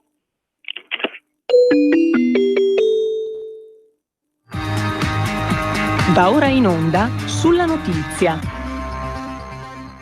A te che sogni una stella ed un veliero